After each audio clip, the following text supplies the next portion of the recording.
Want to be happy? Build a life, not just a business. Hey, it's Evan Carmichael, and this channel was created to help you overcome the number one challenge that is holding you back, a lack of belief in yourself. You watch these videos because you know there's something more inside you too. You have Michael Jordan level genius at something. So today, let's live your best belief life and get some incredible motivation from the one and only Jocko Willink.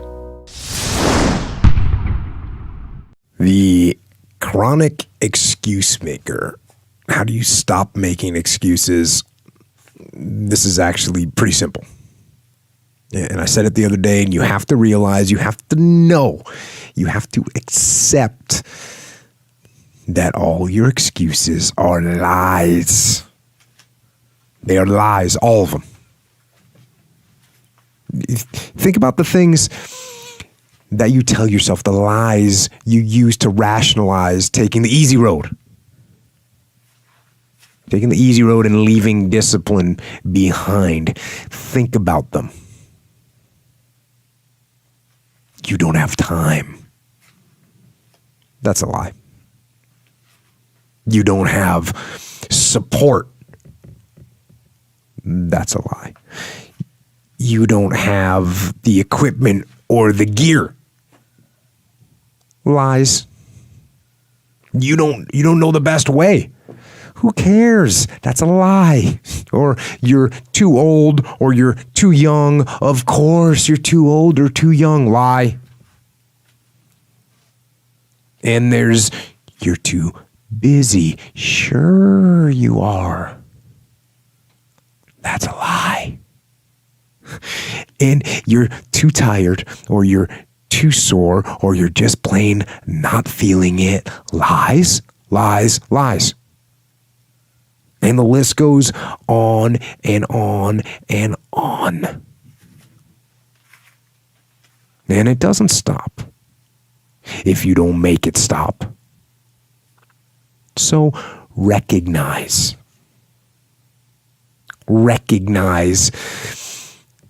the excuses are not valid. They aren't. They're trumped up. They're conjured up. They're fabricated. They're lies. And how do you stop the lies? You stop the lies with the truth. The truth. The truth will set you free. The truth will stand, and the truth will deliver you from procrastination and laziness and the downward spiral that comes with a lack of discipline. So don't believe the lies, believe the truth. And the truth is, you have time. You have the skill, you have the knowledge and the support and the willpower and the discipline to get it done.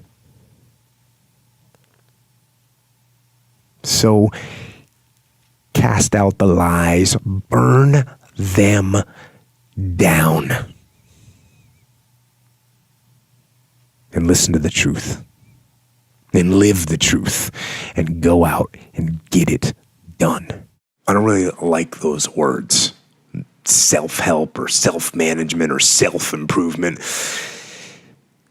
I don't really like what those words have come to mean these days. Because there's a lot of people out there that are constantly trying to improve themselves by looking for the one change. The one change, right? The one change in their life that's going to make their dreams come true. And even worse, on top of that, there's a lot of people out there, a lot of self-help gurus and these hyperactive motivational speakers and these other self-appointed modern Zen yoga warriors that they're trying to sell the one thing. They're trying to sell the 9 steps or the enlightened path that's going to allow you to unlock all of your human potential and fulfill the dreams so you can live the life that you've always wanted to live. Now, I'm no guru. And I definitely don't claim to be. I'm just a man. But I will tell you this. It isn't one thing. And it isn't 10 things, and it isn't 100 things. It isn't a quick path, and there are no shortcuts. And meditation won't get you there, and neither will a miracle drug or an organic supplement or some superfood. Getting better isn't a hack or a trick or a one change that you need to make. Getting better is a campaign. It's a campaign. It's a daily, a weekly, it's an hourly fight. An incessant fight that doesn't stop against weakness and against temptation and against laziness. It's a campaign of discipline. It's a campaign of hard work and dedication. It's waking up early and going to bed late and grinding out every second in between. Every single day. So, you want to get better? You want to self-improve? Stop looking for a shortcut and go find your alarm clock and find your discipline and find your guts and your passion and your drive and find your will. And then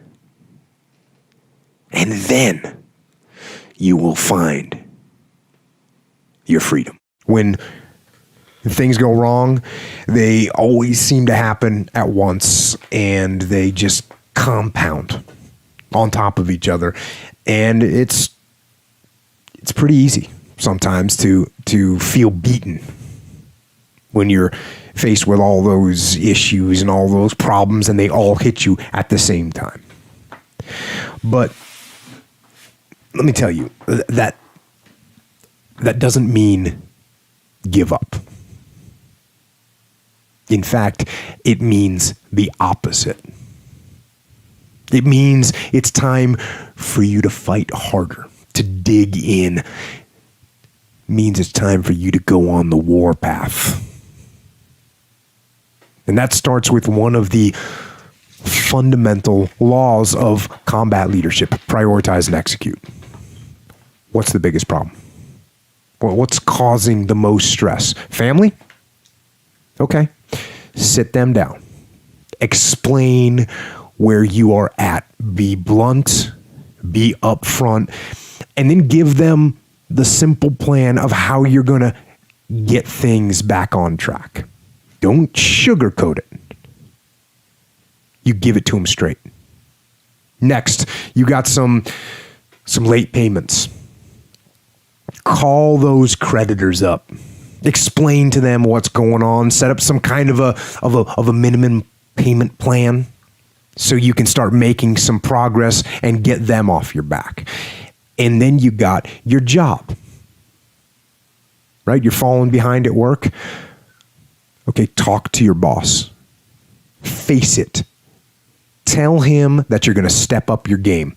Tell him you're going to be at work early, you're going to be at work late, you're going to be at work during lunch, you're going to be wherever you need to be whenever he needs you to be there. Tell him you're going to get after it. And tell him that you're 100% committed to supporting him and the company and the mission. And then you get started. Also, if you want to build more confidence, the science says it can take up to 254 days of consecutive action to successfully build a habit. So I've created a free program for you where every day for 254 days, I will send you an unlisted video to your email, absolutely free, to help you build your confidence. The link to join is in the description below. People want to know how to stop the laziness, and they want to know how to stop the procrastination. And I looked at him and I said, I'm not a brand. I'm a person. You have to stop rationalizing, stop making excuses, stop telling yourself little watered down assessments of where you're really at. Tell yourself the truth. I keep getting asked this type of question: how do I get discipline, or how do I want discipline, or how do I maintain discipline? And the answer, it's a simple answer, but obviously it's not easy. And there's all kinds of little tricks and methods that people talk about. And, they have some merit. Maybe they do work, these things, do the little things people say and wake up early. I say that, and write things down and take cold showers and tell everyone what you're going to do. So broadcast it and make promises or make bets with your friends of something that you don't want to lose. And those things, those ideas, they're cool. I'm sure they're going to have some impact. And if they work for you, that's awesome. But the fact of the matter is that the reason discipline is hard to maintain is because it is hard to maintain. That's what makes discipline hard. It's hard. And if you hear me claim that discipline is easy for me, then straight up, that's just my ego talking. That's what that is. Because I'm, unfortunately, just as human as everyone else. And it is work to maintain the discipline. That's what it is. Work. Holding the line. Maintaining the standard. Giving no slack, none. That's the discipline. That's the discipline. And it is hard. And if there's one thing I would say that does make it easier, it's to envision what it feels like when you're done. What it feels like after you've worked out, or you've held the line on your food intake, or you've pushed through some monotonous project that you have to do, and all those things. When they're done, they feel good. And contrary to that, envision what you will feel like later when you let the discipline slack. You know the feeling. Feeling weak and defeated, and you know that you're falling behind. So get to know those two different types of feelings and ask yourself which one you want to feel in 10 minutes or in a half an hour. When the thing is done, when the discipline has been implemented. Remember what that feels like, and then remember that those minutes and those hours, they turn into weeks and months and years, and holding the line in those critical minutes will put you in an infinitely better place, physically and mentally, if you maintain the discipline. I've been somewhat of a pushover for the majority of my life. Since listening to the podcast, I've been trying to assert myself more. One thing I can't seem to shake is constantly being interrupted. How can I rise above and overcome this obstacle? All want to talk, and they all want to talk over each other, and they want to cut each other off. You get in that group right there, I don't talk. Yeah. I don't talk. I sit there, I listen to them, and I plot. And I think, and I put together my thoughts correctly so that when I do decide to say something, it's going to have impact. And then I wait for the right moment. Right? Because if there's people that are bickering back and forth, I wait for a lull in the fire. And when that lull comes, then I make my point in a very direct manner. I might even have to wait until the conversation is like all but over. Wait till they're done with their little firefight. Yep, yep, yep, yep, yep, yep, yep, yep, yep, yep, yep, yep, yep, yep, yep, yep. And then I'm going to talk. Like they're done. And when I talk, I'm going to do it, since I've been thinking about it, it's going to be articulated in a way that I can present my full point. And so I think that's an effective way to do things. I think if you let people speak a bunch, you let them get it out of their system, And then when you decide to talk, they don't have anything left to say. So that's a way to stop getting cut off. So this is almost like flanking, right? This is flanking the fact that when people have a bunch to say and they got all these thoughts in their head and they want to get them all out, let them get them out. Don't try and fight that battle. They've got a bunch of things they want to say. Let them say it. Also, as we know, when you listen to someone else talk, you now know what their ideas are. Yeah. You know what they're thinking. There's a power in not saying anything because it allows you to think, and it allows you to hear what other people think, and it allows you to hear other people. So in a conversation, you get to hear other people's counters to what people are saying. And you're not having to expend any ammunition yourself. Someone else is doing it. You know, the third or fourth or fifth person in the conversation that's expending ammunition and running their mouth to try and counter some point that someone's made. Let them do that. Because by the way, then you get to see what the other counter is. So I think being assertive doesn't mean talking more.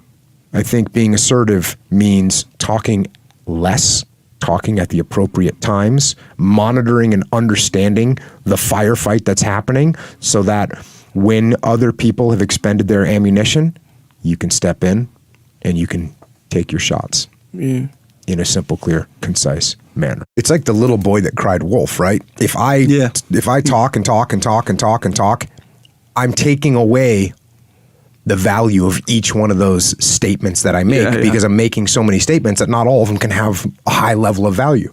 So who do you pay more attention to? The person that makes 100 statements? Yeah. And what are those? Okay, let's say you want to pay attention to the person that makes 100 statements.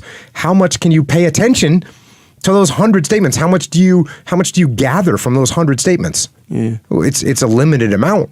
Yeah. It's 1% per statement, right? Well, it's 1%. You have to, the guy makes 100 statements, that's 1% per statement. If the person says one thing, how much percent do you pay attention to that? 100%. That's right, you said it, 100%. When we deployed to Iraq in 2006, we'd been fighting since 2003, and we'd had very few casualties in the SEAL teams. The amount of guys that had experienced their teammates killed in action was minuscule. And so there was no preparation other than what I had taken away from reading about combat for my whole life. What I did was what I knew how to do, which was work. And that's literally what I told my guys was we've crossed a line, and there's no possible way to replace or describe or overcome the amount of just heart-wrenching sadness that you feel when you lose a teammate. I didn't know what to do, and I didn't know what to say. I think that understanding history and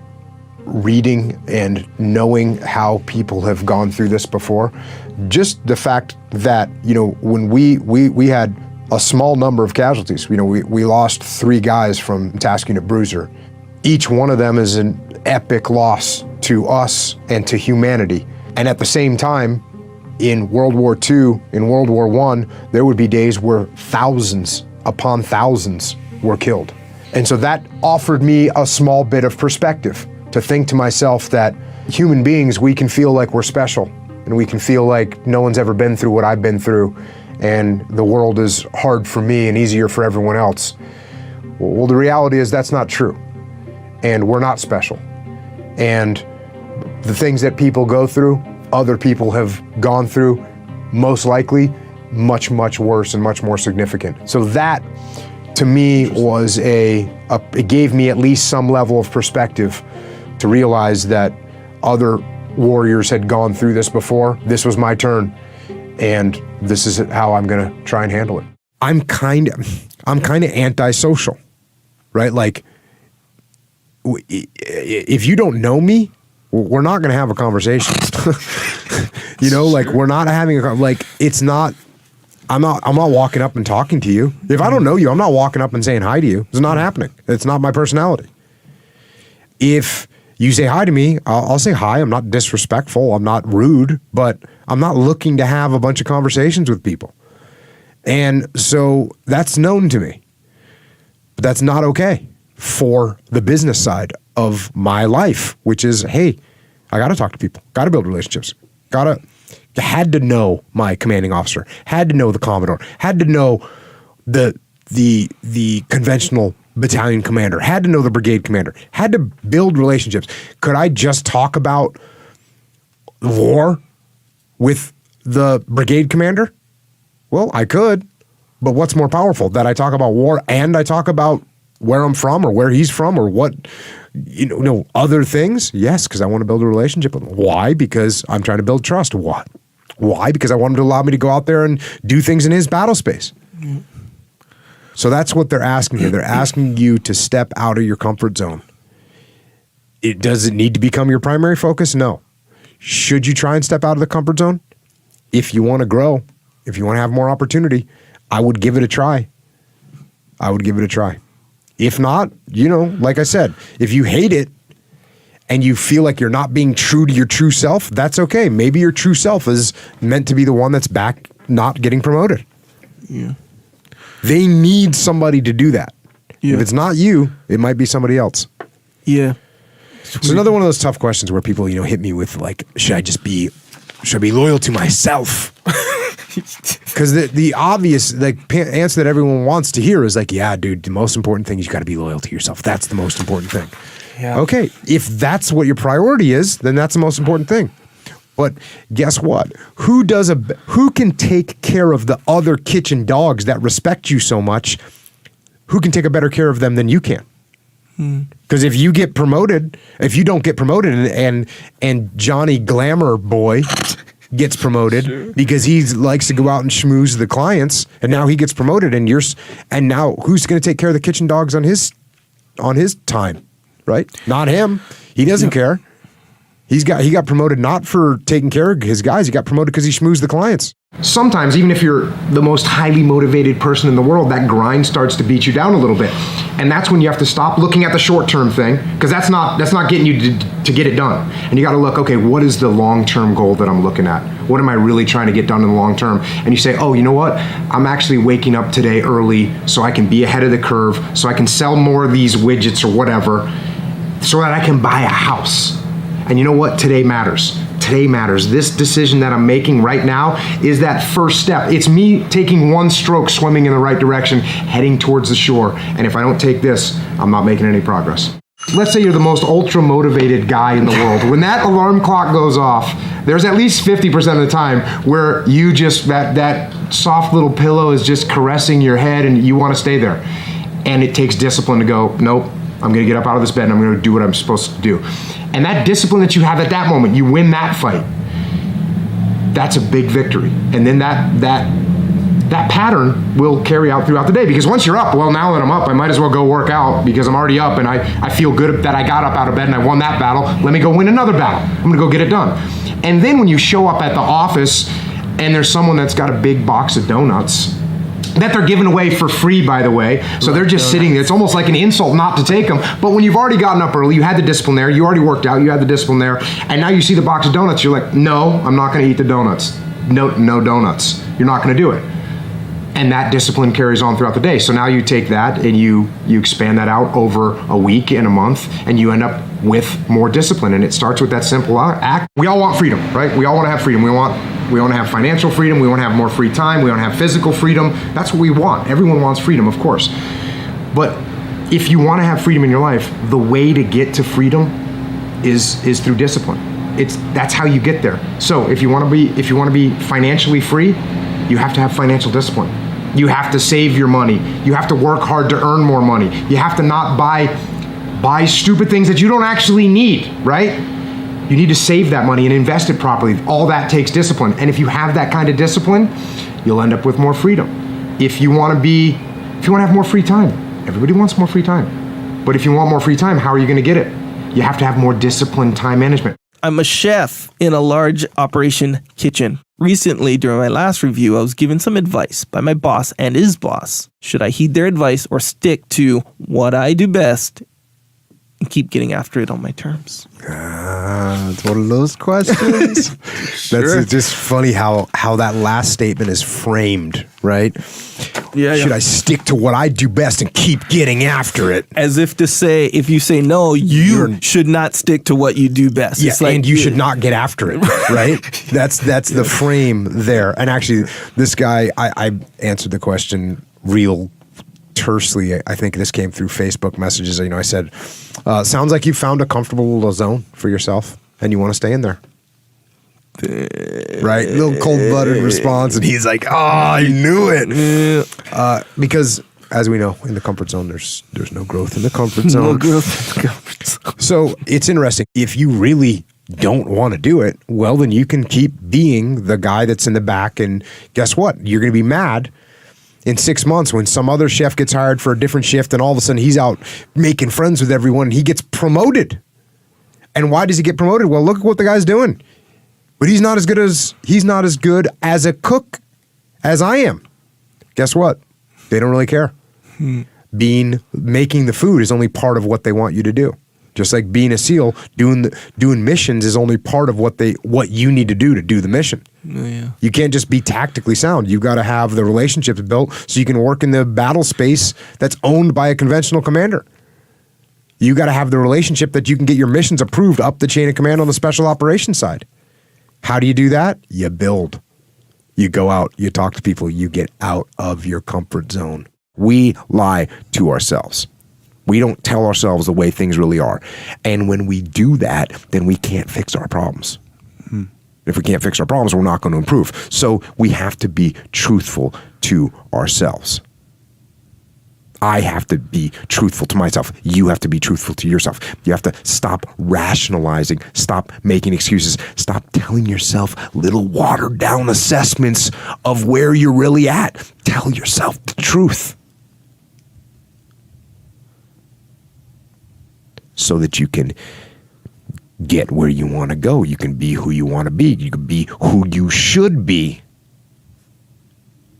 Who you should be when you do what you know you should do, when you pay attention to the little things, when you implement discipline, true and unflinching and unmitigated discipline in your life, when you stop trying to find a sweatless solution, when you look for weaknesses to work on, when you allow no easy excuses. And all that starts when you stop lying to yourself. When you stop lying to yourself, that's when you can become who you know you should be. When you tell yourself the truth about where you are so you can make sure you are in the right place. And if you're not in the right place, then you can get yourself on the path to get there. The path of discipline, the path of hard work, and the path of truth. Something I realized, so as Leif and I have been talking about why we wrote the book, The Dichotomy of Leadership, why we picked that topic, and what we've been saying is most of the questions that we would get asked would be about the dichotomy of leadership. That's completely true. But I'll tell you, on top of that, more important, most of the answers that I give are that there's a dichotomy in leadership and you need to be balanced. Yeah. That is what even today, I got asked at camp, hey, Jocko, I'm a white belt, but I want to be default aggressive. But I also hear you tell me to relax all the time. Which one is it? What do you want me to do? Should I be default aggressive and get after it? Yeah. Or you tell me relax, and I actually, I say relax harder, right? You gotta relax harder. Yeah. Which one do you want me to do? And I said, well, luckily, and Leif's there too. I'm like, luckily, for this very reason, Leif and I just wrote a book called The Dichotomy of Leadership. And there's a dichotomy with aggression. Even though I say default aggressive and I say that's got to be your mindset, that's got to be your default mode, is you're going to be aggressive and you're going to go get after it. And there's a chapter in the book, that doesn't mean that you run to your death. Right. You have to balance that with caution, with energy conservation, with not wasting movement on the mat, with not wasting capital in business, without burning bridges. Like all those things, you have to be balanced. That they're part of your unit. I mean, obviously you were a commander on a unit. You were not a battalion commander. You were a commander. Still, you had people that are reporting to you constantly. How can you differentiate between somebody that could be a leader of your unit versus somebody that needs a lot of hand-holding? Were there trends that you saw? Were there certain things that you were looking at? Again, this is one of those things where, I mean, you can look at a person, you can do an assessment, and I do pretty good with my assessment. You've been in business for a long time. You were in the Army. You do pretty good with your assessment, but you're only batting 60. How many times have you hired somebody you thought was going to knock it out of the park, and 2 months later you end up firing them? Long list. It's a long list, right? How many times you know what, I'll give a guy a shot, and then they end up being a great person. You get right some of the times, probably 60, 70% of the time, maybe even more, but you definitely can't guarantee anything. And that's why I look at everyone with an open mind. I look at people with an open mind. So not only, I want you to be humble if you want to learn, but I'm looking at you with an open mind. I'm not looking at you, putting you in a box and thinking, oh, he doesn't really have this capability. I'm looking at you like, okay, let's hope he has the capability. And if he does, we're going to build on it. We're going to turn him into a solid leader. Don't press snooze. Snooze doesn't help, by the way. Snooze is one of those things that just simply Snooze doesn't is a dream help. killer. Yeah, it's like Press the snooze button and kill your dreams. That's the answer. yeah, it's like a complete. You think it's going to help you dream more, but it's not. It's going to destroy your dreams. It's Don't a touch it. whole psychological Get away trick. from it. If you press Stop. snooze, the thing that you think pressing the snooze helps you with, like, oh, let me just get that extra 8 minutes of sleep. That 8 minutes of sleep doesn't give you any more energy, by the way. 18 seconds. There's an 18-second window in the morning when your alarm goes off. That sucks. It's about 18 seconds. So 18, like the alarm goes off and you touch it. Yeah. The next 18 seconds are like hard. That's when you have to use maximum effort to clear the gravitational pull of your pillow. If you can get away from those 18 seconds, then you're okay. You just get away from the pillow. It's pulling you in, like with some tractor beam. Oh, yeah. You need to get away from that problem. So the 18 seconds, and once you're up and you're moving, you're good. If I'm tired today, if I wake up in the morning, it's 4:30 and I'm like, man, I am wicked tired and I don't feel like doing this today. What I do is I note it down in my head, like, okay, you were tired. Then I go do it anyways. And if I'm tired the next day, if the next day I say the same thing, then I'm like, okay, you know what? That's 2 days in a row. Your workout was weak. I'm paying attention. And like, okay, guess what? You need a little downtime. That's the way I do it. I won't accept, like the one thing in the world I'll procrastinate is procrastination. Like if I want to take a day off, it's like, okay. The other thing about this is, this idea of quitting, right? This idea of quitting and never quitting. And people can confuse that. Because if I'm in charge, or if I'm in charge of a squad, and it's like, hey, we're gonna go assault that bunker on the top of the hill. Okay, there's a bunker on top of the hill with a machine gun in it. My squad, we're gonna go assault it. If we charge uphill to an elevated position, I know there's a lot of vets in here, what's gonna happen? Okay, yeah, 2 or 3 of us get killed, like that. You know what? We never quit. Go again. 2 or 3 more guys die. Go again. Everyone's dead. Did I never quit? I never quit. Did I fail my mission? Yes, I did. So you have to keep track of like, what's my long-term goal? My long-term goal isn't to take that machine gun nest, it's to win the war. So if you're doing something on a daily basis and you start feeling casualties, you need to assess yourself and say, you can have a business idea. And I've talked to a bunch of people like this. They got that business idea and their mindset's, I'm never gonna quit. Well then, they're running out of money, not just money for their business, money for their family. And it's like, okay, hey, if you've got it, what adjustments can you make strategically? Because the pattern that you're going right now, if you keep charging up that hill with that business the way you are, everyone dies. If you say, you know what, time for a tactical retreat, time for me to step back, time for me to call up some firepower to come and help drop some bombs on this target, or get some fire support, whatever the case may be. So keep that in mind as well. Sometimes you get overwhelmed. There's just too many things going on and you start to feel like you're getting beat, like you're losing the battle. And when that happens to me, what I like to do is I like to go on the hardcore offense. So I just call it a sprint. I will sprint hard. I'll take the things that I have to get done for work and I will just pile them up and I will work 2 or 3 12, 16, 18-hour days to get caught up. It's a lot better for me to suffer hard for 3 days and grind than to suffer the continual burden that's weighing on your back for months on end. Don't let that happen. If you get a little bit behind and you need to get caught up, hit the turbo button, go hard for 3 or 4 days, get yourself where you need to be.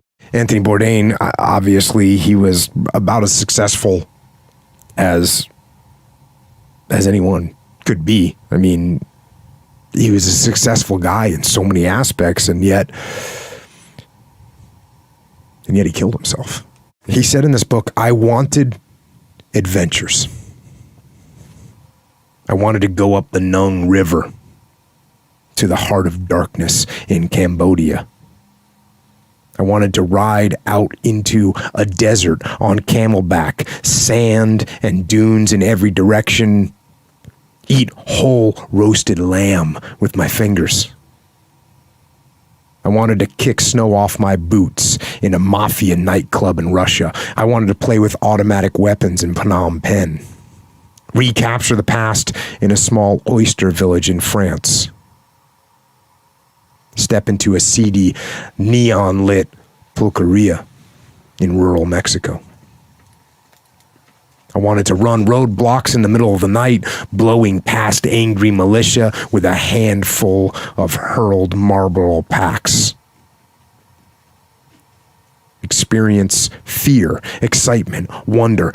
I wanted kicks. The kind of melodramatic thrills and chills I'd yearned for since childhood. The kind of adventure I'd found as a little boy in the pages of my Tintin comic books.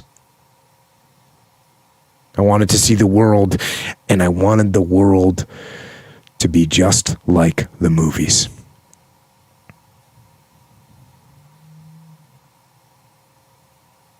That's what Anthony Bourdain said. Just like the movies.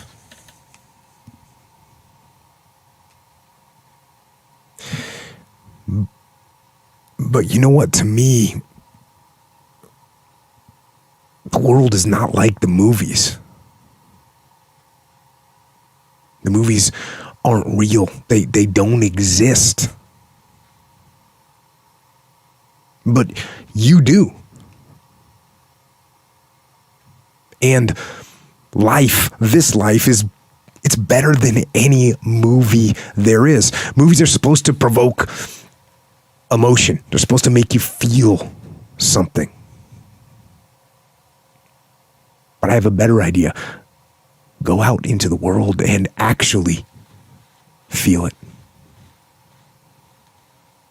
Go feel joy and love and triumph and rapture and ecstasy and glory. Go feel those things.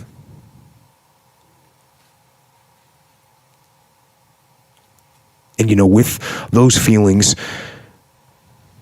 there will be other feelings as well. There'll be sorrow and pain and sadness and desolation and suffering. There'll be all those feelings too, but you know what?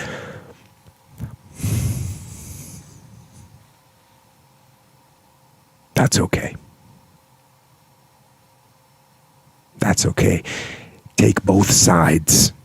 Feel all of it. That's what life is. Those feelings, those emotions, those highs and those lows, those are life. And as I talk about taking ownership of things, when I get done talking to people, I'll get done and someone will come up to me and they'll say, hey, I really liked what you said about ownership. Now, if I could just get my team to take ownership, we'd be good to go. And then someone else will come up to me and say, hey, I really liked what you said about ownership. That was really cool, man. I appreciate it. And I really hope my coworkers heard you. Because if they would just take ownership, we'd be good to go. And then someone will come up to me and say, hey, man, I really like that whole thing about extreme ownership. And I really hope that my boss was listening. Because if I could just get my boss to take ownership, we'd be good to go. And then I always have to make it crystal clear to them That I'm not talking about their team, and I'm not talking about their coworkers, and I'm not talking to their boss. I'm talking about you. I'm talking about you. The only person that you can actually control, you. That's who has to take ownership. That's who has to step up, own everything, and lead. I work with a lot of different millennials in a lot of different industries. They work hard and they get after it and they're super successful, and millennials in the military have been doing a great job. So to think that society's gotten harder now on people, I don't really buy into that. Life's hard. If you want to be successful, you're gonna have to work hard. It's not just gonna show up. You're gonna have to dig. You have to wake up early and stay up late. It's the way it works. You gotta be willing to do things that your enemy is not willing to do, that your competitor is not willing to do. Yes, I wake up early. Yes, I wake up at 4:30 in the morning. Guess what? You got 24 hours in a day. The earlier you get up, the more you can take advantage of those hours. The more you get up before the enemy or your competitor, or actually in some cases your family and friends, the more stuff you can get done before they all start bothering you. What you should do if you want to start waking up early is start waking up early. You figure out what that time is for you, and then you start waking up at that time. Now, if you wake up and it's earlier than you normally wake up, by the end of the day, guess what? You'll be a little bit more tired, and then you can go to bed a little bit earlier. And you continue with that pattern until you get a good fixated time of going to bed and waking up. The other piece of this is, on the weekends, people think, oh great, it's the weekend, now I can sleep in. Negative. Don't sleep in on the weekends. When you sleep in the weekends, on Saturday, you sleep in until 6:30 in the morning. Well, now you're not tired at night, so you stay up a little bit later. And then on Sunday, you sleep in until 8. And by the time Monday morning rolls around, you stayed up until midnight. And now you don't feel like waking up early. So get up early and get up early every day. Get a workout in, take care of your health. I guarantee your day will go better. Give it a shot. We lie to ourselves. We don't tell ourselves the way things really are. And when we do that, then we can't fix our problems. If we can't fix our problems, we're not going to improve. So we have to be truthful to ourselves. You have to stop rationalizing, stop making excuses, stop telling yourself little watered down assessments of where you're really at. Tell yourself the truth so that you can get where you want to go. You can be who you want to be. You can be who you should be when you do what you know you should do, when you pay attention to the little things, when you implement discipline, true and unflinching and unmitigated discipline in your life, when you stop trying to find a sweatless solution, when you look for weaknesses to work on. And all that starts when you stop lying to yourself. That's when you can become who you know you should be, when you tell yourself the truth about where you are so you can make sure you are in the right place. And if you're not in the right place, then you can get yourself on the path to get there. The path of discipline, the path of hard work, and the path of truth. As a leader, you have to be balanced, right? You have to be balanced. So let's just take humility and ego, because we're looking for people that are humble. But at the same time, you can have someone that's so humble that they lack confidence. That's bad. On the other side of that spectrum, you can have someone that's so confident that they're overconfident, their ego's big, and they don't listen to anyone else. Where do you want to be? You want to be balanced, somewhere in the middle. I talked about the fact that you need to be articulate as a leader. That's great. Can you be a leader that talks so much that people stop listening to you? The other end of the spectrum is you are a leader that doesn't say enough, and now the team doesn't know what direction they're supposed to be going in. So where do you want to be? You want to be somewhere in the middle. You want to be balanced. Make your luck. Yeah. You got to make your luck. And if you make it, if you keep putting forth the maximal effort, that luck's going to come. You're going to make your luck happen. Yeah. That actually, when Task Unit Bruiser came home from Iraq, there was people were like, oh, you guys got super lucky on that deployment because we got a lot of action, right? Mm-hmm. And there was two immediate thoughts behind that. Was number one, hey, first of all, we lost our bros. There's nothing lucky about that. was the first immediate thought in my head. It was like, hey man, like, cause the bottom line is SEALs want to go into combat. Bad. And that's just a broad statement. And so when we came home, had been in a lot of combat and killed a lot of bad guys, and people were kind of saying, hey, you guys got lucky. Right. And again, the first thought was, hey man, if this is luck, I don't want it. The second thought was just like the same thing. Like, oh, we got lucky. We didn't like crush ourselves into work up and try and be the most, prepared we could be, and then get overseas and then form relationships with all the conventional forces and do good work for them and continue to, just go as hard as we could the whole time. No, that didn't have anything to do with it. It was just luck, and it kind of fell into our lap. But, of course, just nod your head and say, thanks, man. Appreciate it. Yeah, good times. So luck is definitely a part of it, a little part. Because was I lucky to be in Ramadi? Because I could have deployed a year later, and a year later Ramadi was pacified. So is there luck there? There absolutely is. So I don't want to sound arrogant, but luck is a part. It's like footlocks. It's like heel hooks. Sure. They're a part of the game. They're not a game changer. What is the difference between an excuse and a reason? Kind of a good question, right? Sure. Okay. And the reason it's a good question because there can be legitimate reasons why things happen. Yeah. Right? And so, for instance, you're in a sailing race, right? In a sailboat. Sure.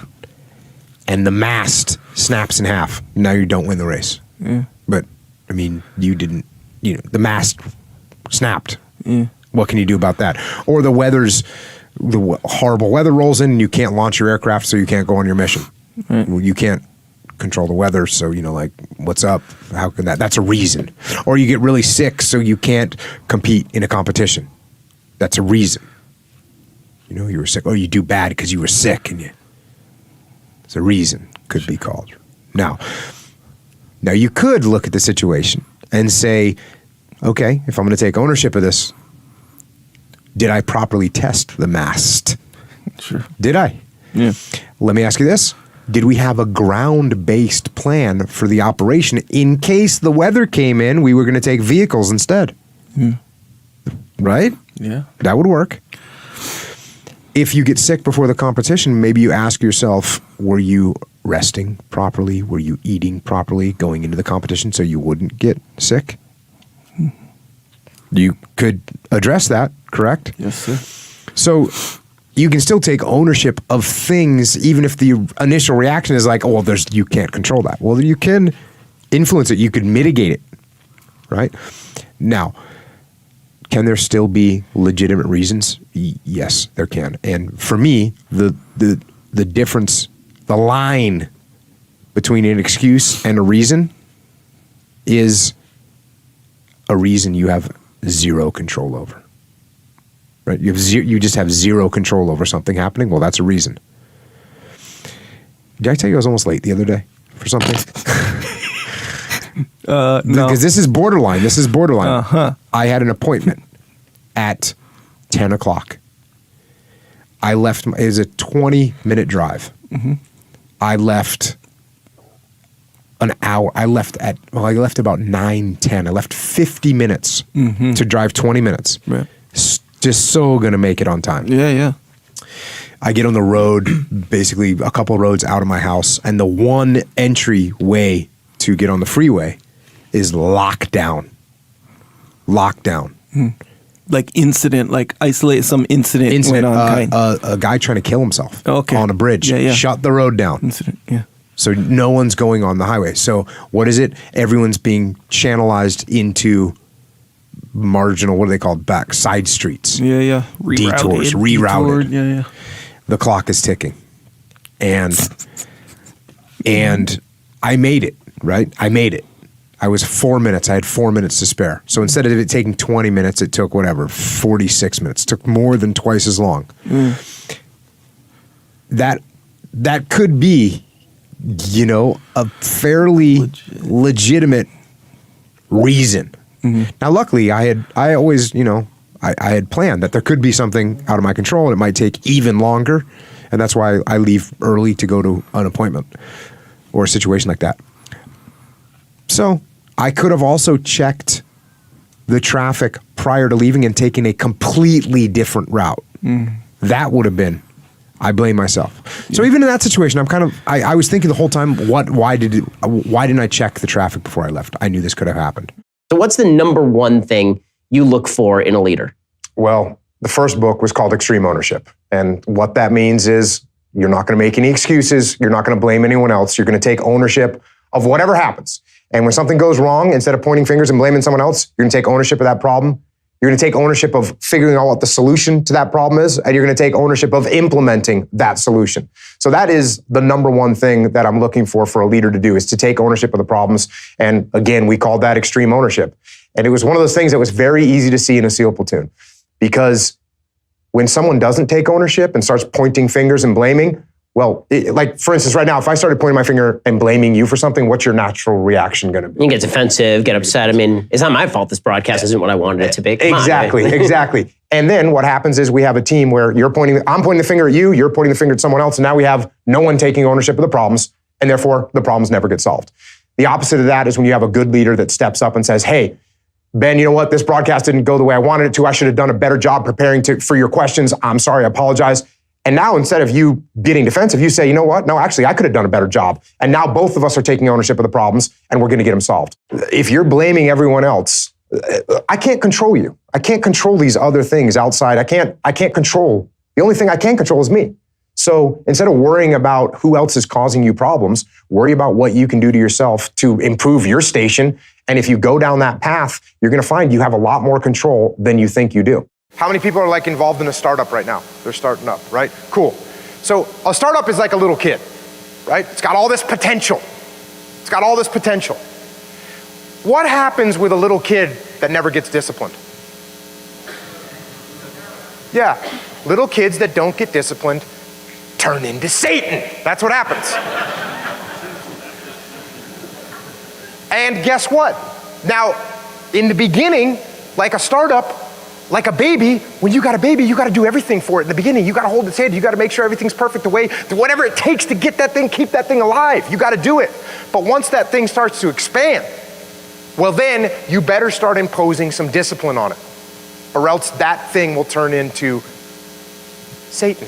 When I go up to Origin and I get to go in the factory and see the people that are working hard, and they work hard every day, and they put their heart and soul into making these products. That's an unbelievable thing to see. And it got taken away. That got taken away. And to be in this situation now where we're literally able to bring it back, that actually means something. We're not taking our foot off the gas. We're gonna go harder. We're gonna push more. We're gonna get involved in more. It's going to be a grind. There's risk. We're putting our money in to buy machines that are covered in dust because we believe. And if you believe in something, you take the risk. That's what you do. And that's what we're doing. And you know what? We're going to win. When I was getting ready to retire, a guy that I knew was a friend of mine. He was the CEO of a company. And he said, hey, can you come and talk to my executives, about combat leadership? And I said, sure, I'll do it. He's a friend of mine. So I went and did it. And I don't know what he thought I was going to talk about, but when I got done, he came up to me and said, I want you to do this for every division that I have in my company. And I said, well, I'm retiring and I don't know. And he said, I'll give you money. and I said, how much? And we worked it out. And I ended up talking to every division that he had in his company. And at one of those divisional meetings, the CEO of the parent company was there. And when I got done, briefing about leadership, that CEO came up to me and said, hey, I want you to talk to the CEOs of all my companies. And, he owned 45 or 50 companies. And from there, I went and talked to those CEOs. And the next thing you know, I had a new job, and I didn't get to retire like I had planned. When I was I enlisted in the Navy out of high school. And I was the youngest and most junior guy in my first 2 SEAL platoons. And what I was doing was I was looking at my leaders and I was watching them. And I was paying attention to what they were doing. And I was paying attention to why we liked this guy and why we wanted to follow this guy, but why we didn't like this guy and we didn't want to follow him. The biggest characteristic I noticed of that was guys that were humble, we wanted to follow. Guys that were arrogant, we didn't want to follow. But that was one of many, many little lessons. And I paid attention to them.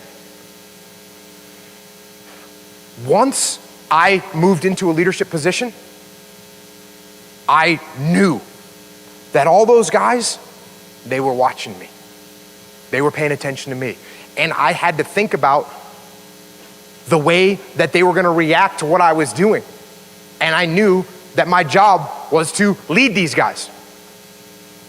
And I knew that they were taking notes and they were monitoring and they were testing. And if I was arrogant, they weren't going to follow me. And if I thought I knew everything, they weren't going to follow me. I'm not saying I couldn't be confident, because yeah, you have to be confident. There's a balance. It's a dichotomy of leadership, right? But you have to pay attention to those around you, to the people that work for you, the people that you work for, and you monitor what they're doing, and you process what you would follow and what you wouldn't, and then you emulate that. That's what I did. And that's what I'm, most importantly, still doing today. When people ask me all the time, like, hey, do you ever take days off? And my answer is, I take days off. I don't schedule them, but days off happen. Why? Because life happens, right? Sick kid, water heater breaks, car has a flat tire, can't get where I'm supposed to be. Boom. Guess what? You just bought yourself a day, a downtime. Now, like travel day, if I get some flights that are whatever, they can leave here at 6:15 in the morning from San Diego. And sometimes I had a late night. For me to get up at 3:30 to get a workout in, it's actually counterproductive. I'm smoking myself. So then I'll be like, okay, guess what? You just got a day off. It just came. That being said, people also ask me, what do you do when you're sick? What do you do when you're tired? You know what? And this is a real simple answer. Do what you can. Rudy, you were just telling me, you didn't have a chance to work out today. You're in the room over there doing push-ups. Why? Do what you can. You maintain that discipline. People want to sleep in on the weekends. Negative. Negative. Don't sleep in on the weekends. The weekends when you got to hold the line. The weekends when you got to hold the line. If you sleep in on the weekend till 5:45, well then guess what? At night, all of a sudden you have a little extra energy, so you stay up a little later. So then Sunday morning, you sleep in till 6:30. Now Monday rolls around, that alarm goes off at 4:30 and you don't feel like doing it. And you start this downward spiral, right? Now, hey, people, look, don't get me wrong, all right? You gotta sleep. You gotta sleep. Sleep is very healthy. It's good for you. What I am saying, you don't need to get up at 4:30. You don't need to do that. People have different schedules. You got your life going on. You got to figure out what works for you. But I am absolutely saying don't be lazy. I am absolutely saying get on a regular pattern and maintain that pattern to the best of your ability. How do we make good decisions? Well, number one, making correct decisions. You got to study. You got to know and understand. You got to know the background. You've got to know the historical outcomes of equivalent type decisions that have happened in the past, similar situations. Mm-hmm. And if you know the history and you know the background, then you can use those to assess the current situation you're in. And then once you assess the decisions that you can make, assess the possible actions that you can take, and then assess the outcomes that those decisions will have, those actions will have. And when you're doing that, you also have to assess the possibilities of inaction. So a lot of times people forget that one. They don't know if they should do A or B. What they forget is there's also, what if I don't do either? What's going to happen? Sometimes not doing either is good. Or a lot of times not doing either is bad. So you got A or B. What should you do? Maybe sometimes you got to pick A or B. Sometimes, occasionally, it's better not to do anything. And you wait and let the situation develop a little bit more. So the point of this is whatever you can know beforehand, you know. You learn, you study, you understand, you know the standard operating procedures, you know what variations have been made on the standard operating procedures, and that's how you go forward. As leaders, I see people getting caught up all the times in little things that will not affect the outcome unless they let it. So I see some white belt below them in the chain of command's going all crazy, grabbing their sleeve, and this leader on the top like gets concerned about it and puts time and effort into something that doesn't matter, whether it's a little personality rub, a little ego uprising. It's like, should we do it this way or should we do it that way? It doesn't matter. That's a little sleeve grab. It doesn't matter. And I see people getting caught up on things that don't matter all the time. And what I've realized is it's something that I figured out a long time ago. I don't know when, but a long time ago, I figured out, you know what?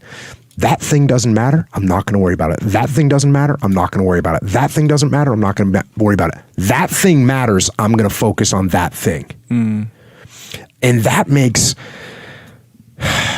a big difference. It's leadership capital. Because if I'm investing my leadership capital and getting your hand off my sleeve or trying to do it my way instead of your way or trying to keep your ego in check, if that's what I'm investing my leadership capital in, I have nothing left to invest in the thing that actually matters.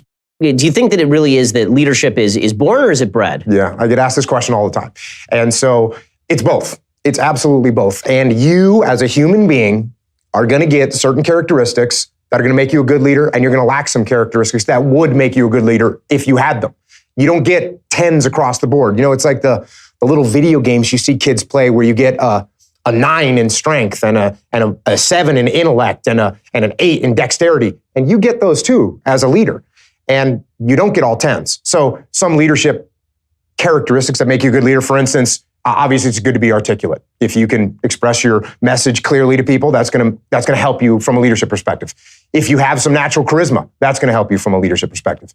If you can look at complex problems and you can simplify them, that's gonna be helpful as a leader, because that's what you're doing. So if you're persuasive, there's all kinds of things that will help you as a leader, and you're not gonna be good at all of them. And so as a leader, if you look at the ones that you're weak at, you can improve them. That's what's beneficial. So you can't take someone that's just a horrible leader and make them into an amazing leader, but you can take someone that's a decent leader and you can make them into a very good or even an exceptional leader, because you can definitely get more articulate. You can definitely get more comfortable speaking to people. You can definitely get more precise at taking very complex problems and simplifying them so that your team can understand what it is that needs to get done. So these are all things that you can improve upon. And I always have to close this out by saying that there are some people that cannot become better leaders. And the people that cannot become better leaders are the people that can't put their ego in check. They lack humility. And those people, they think they're doing everything great. So they're not going to improve as leaders. You can't coach them. You can't convince them. They think they're perfect and they're going to stay where they are from a leadership perspective. The things that I'm supposed to be doing aren't getting done. No one's going to do them for me. And that's the way it's going to be right now. If I'm laying in bed, not only am I letting myself down, I'm letting down everybody that's on board, everybody that's in the game. And I'm not going to let them down. It's not happening. You're not able to predict exactly what's going to happen. So what do? You keep grinding.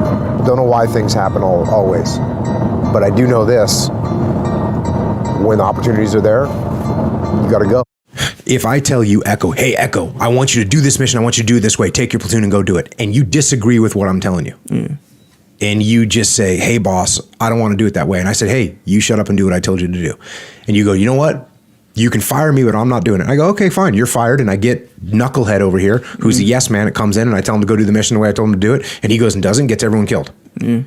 Would it have been better off if you said, okay, boss, I get it. I'll do it your way. Here's some things I'd really like to not do. And you go, no. I said, no, shut up. And then you take your guys, you mitigate everything that you can. Actually, there's an example of this in Band of Brothers, where Major Winters is being told, hey, send a reconnaissance element across the river again tonight. And he doesn't want to do it. The war's almost over. They had taken some casualties, I think, the night before when they did the same type of operation. And he just says, got it, boss. And then the guys go and they sit in they pretend to go out, but they really just sit in the basement of a building on their side of the river. And then later on they say, yep, we came back, we didn't find anything. Okay, cool. There's a perfect example. Imagine if Major Winters, Dick Winters was like, we're not doing it. And now you're getting an ego contest with the colonel who's like, oh, yes, you are. No, we're not. Okay, fine. You're fired. Let me get Knucklehead over here who's going to do what I told him to do, who's a total yes man. And now we take that risk and guys get killed. So who is it? Do Dick Winters played the game. He played the game so he could still have that influence and power and still protect his guys. Yeah. Can get complex, yeah. That's why leadership is hard. Yes.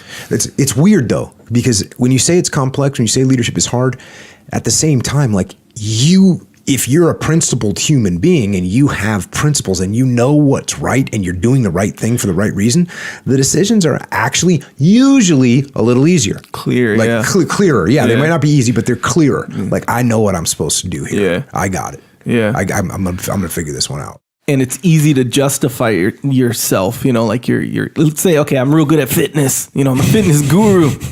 And I go around and then I see, I don't know, I go to the store or go to some party and I see this other guy who's like socially, he's just 100%. Everyone likes him. He's such a nice, charismatic guy. He makes a lot of money, and all this stuff. But he's not in that good a shape. Or I don't know, he smokes and whatever, It's easy. I think a lot of people, it feels like it's easy to justify, well, that guy's in bad shape, so who cares? I wouldn't want any of that. I wouldn't want all the money, all this stuff. It seems like you got to justify that. And you know what the other guy's saying? Yeah, you might be in good shape. Guess what? Yeah. Nice Toyota Corolla you're driving. He's all negative on him. Yeah, you know what I mean? yeah. So both those guys should, instead of saying, hey, you know what they should do? Walk up and be like, hey, man, you know what? I noticed you're pretty successful financially. I would like to get in the game with you a little bit and learn from you about that. And the other guy should say to him, well, you know what? It looks like you're in pretty good fitness levels. I would like to get in the game with that. Let's work together and improve ourselves and go out and kick ass and dominate. Are you in? I'm in. Let's do this. Instead, what does a normal person do? They do exactly what you said. Justify, criticize, cut people down instead of building them up. Yeah. And what you have to be careful of, if I was to go to you and say, hey, Echo, I got a lot of money. I can tell you don't have a lot. I'll help you out. That can be offensive to some people. Yeah. Because you think, dude, who do you think you are? Yeah. You can say right back, I don't need your help. Look, I'm not worried about money. Yeah. You think I'm worried about money when I got abs like these? Yep. So what we have to do is, instead of, if I came to you and said, Echo, dude, I want abs like you got. Sure. Can you help me get in the game? And then we form a little relationship. And now I say to you, man, so what's your main income stream, dude? What are you doing? And you say, well, I got these 2 clients. You got a website? No, not really. Well, why don't you have a website? You got any social media to advertise on? And we go through that road and we build up. We take care of each other. That's what we want to do as people. Yeah. Kind of like, you ever seen the guys who go, they see like a football player or something and be like, I'd kick his ass though. You know that kind of guy? The guy who can always, like, some successful person, I'd kick his ass though. Yeah. Well, I've told the story before in the SEAL teams. It's no one is good. All that. If a guy, like, we have guys in the SEAL teams that are literally, world-class athletes in whatever, world-class triathlete, world-class sailor, world-class whatever. And so, you're a world-class triathlete? Oh yeah, that guy's a really good triathlete. That's cool. He's a really bad shot. Someone is going to chime in and cut him down. Just the way it goes. There are many times in life, in the world, where showing your emotions are going to have a negative impact on your situation. You give up the takedown in a jiu-jitsu competition, and you show it in your face. That person just thinks, I just broke you, right? Yeah. You don't want to show any emotion there. Boss tells you you're getting stuck with the underperforming team. Don't show any emotion, right? Don't, oh man. Don't do that. But, hey, what about this? There's a good one. Boss is giving you feedback that you don't agree with. Roll your eyes, you know what I mean? The heavy sigh, the clenched teeth as you're trying to listen with this person. You don't even respect him. He's telling you, what's that going to get you? Not going to get you anything. And showing that negative emotion there, you need to keep normal face in that situation. Your kid's doing something that's annoying. It's trying to test your patience. And they're just trying to piss you off. Don't let them. Keep it in check. Get told to go to the other line in DMV after you've been waiting for an hour and one. Don't freak out. Don't show any emotions. Got it. Yep. Here's another one. We already talked about this one. Your friends are poking fun at you because you missed a shot at the range, or you got lost on a land navigation course, or whatever. Don't get all mad. Don't get frustrated. Don't show any emotion. You know? They make fun of your haircut. They make fun of your accent. They make fun of whatever. Don't show emotions. Don't freak out. That's the other balance. Now, there are also times where you might have to force yourself to show some emotion just to get the point across, right? Your kid hasn't listened to you after 5 or 6 violations. You might have to show some anger. Or they do something that's going to get them hurt, right? You got to show some emotion so that they realize that was real. But flying off the handle and losing your temper is almost never does you any good. So, yeah, you have to be balanced. In order to be balanced, you have to be in control. And in order to be in control, you have to detach from your emotions so you can control your emotions and not let your emotions control you. I was getting interviewed the other day, some interview, and the guy said something about like, it's impressive how quickly you've built your brand. Right. And I looked at him and I said, I'm not a brand. I'm a person. I'm a person. What I'm doing is not what I'm doing so that I can leverage people. What I do is just me, and I'm just a person. So if you asked me if I would wear a rainbow t-shirt, I wouldn't. No, I've asked you to wear lots of stuff and you haven't. and if you asked me, but that's not because of I'm trying to be something. It's because that's who I am. Right. And I had one of my bros who I hadn't seen in a while, and we met at a little place we go to in San Diego, and I hadn't seen him in a year and a half. And he comes walking in and he sees me, and I'm wearing the same thing that I always wear, a pair of jeans, a Victory black t-shirt. And he walks in and he sees, and it was wintertime and I was wearing a flannel, like a New England flannel. Yeah, like a New England, but like cheap, whatever, flannel with the quilt inside of it. Yeah. And he sees me, and like when he sees me, and this is kind of, after the books and the podcast, and he's another SEAL, so he's suspect. And he sees me and I see his face, and his face like gets happy when he sees me. And he comes over and like does like a bro hug. And he says, "Bro, you're exactly the same." And I was like, "Yeah, man." And he goes, "I knew it." And like that to me was the best compliment I'll ever get, is like, okay, no matter what happens, I'm not a brand. I'm not doing anything for, any other reason other than it's just me. And that's just what I'm doing. And if people are cool with it, man, that's awesome. If you're there and you're in a leadership position, or you're just in a position, you're in a relationship, whatever, and you're doing things for the team, you're trying to take care of the others, you're putting other people above you, in the end, you're going to win. And you're going to win way bigger than you could if you were clawing and scratching and ripping things and bringing them back to yourself. In the end, that person that thinks that they're doing the right thing, or thinks that they're doing something good for themselves, but what they're really doing is taking things from other people, that person, they might get a couple tactical victories along the way, but in the end, the person that puts everyone else first is going to win. They are going to win. So it's kind of hypocritical, because it's like, in the one hand, it's like, no, I don't care about myself. I'm not trying to improve. I'm not trying to improve my station in life. But by doing that, you will improve your station in life, and you will improve your station in life beyond anything that you could have done if your goal was to improve your station in life. If you want more freedom in your life, you have to have more discipline.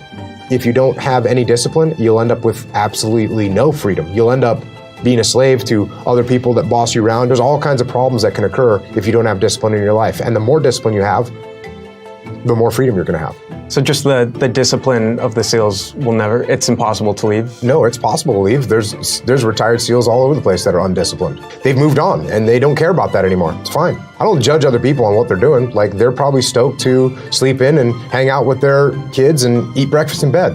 That's fine. I don't have anything against that. But for me, I want to get up and go. How do I build trust with someone? The way I build trust with people is I give them trust.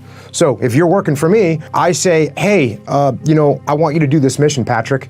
Come up with a plan. I'm showing you that I trust what your plan's going to be. Now, I'm going to make sure that your plan is good. I'm going to review it, but I'm going to give you a lot of autonomy. I'm going to give you trust. And when I give you trust, well, what's your reaction? You think to yourself, this guy trusts me. Yep. And then the way I build trust in reverse is when you make a mistake, instead of me jumping down your throat and hanging you out to dry, instead I say, okay, you know what?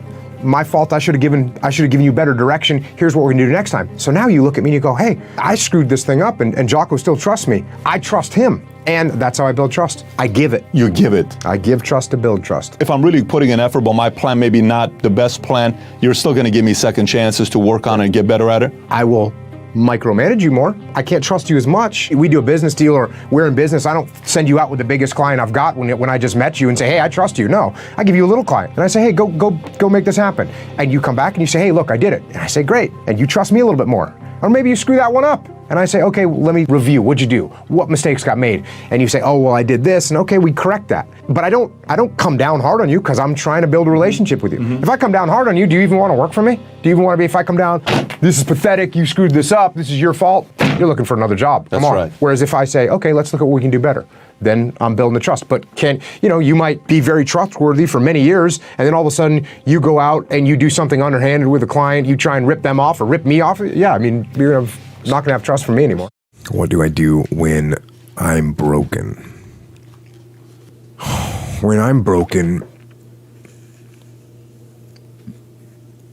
I relish it. That's what I'm gonna do. I'm gonna use it. Because if I'm broken, then I just found my limitations. And until I know what my limitations are, how can I push them? How can I get better?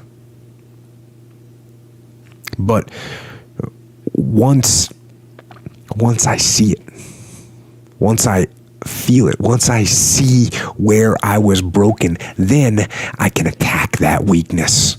I can fill in that gap. I can reinforce that breach. If you break, it means it's time to fortify your will to make it stronger. And look, there's all kinds of different ways to break. You can break physically, you can break mentally, you can break your heart, you can break your spirit, and none of those are fun, and all of those are gonna leave a mark. But the mark that they leave can be the mark of victory or it can be the mark of defeat. Because every time you break, and in every way that you break, while it's a chance, it's definitely a chance for you to give up and for you to just to fall apart. But there's also opportunity. There's opportunity to get stronger and get smarter and get faster and get tougher and get more stable and get more resilient and get better. In fact, if you break, the fight is just beginning. And as you crawl up and out of that dismal and wretched place, covered, and you're covered in blood and sweat and dirt and filth as you rise above what you were.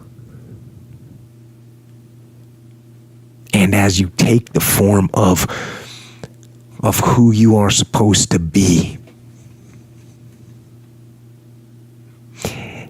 you will see that in the very act of standing up, in the very act of fighting on, you will become and you will remain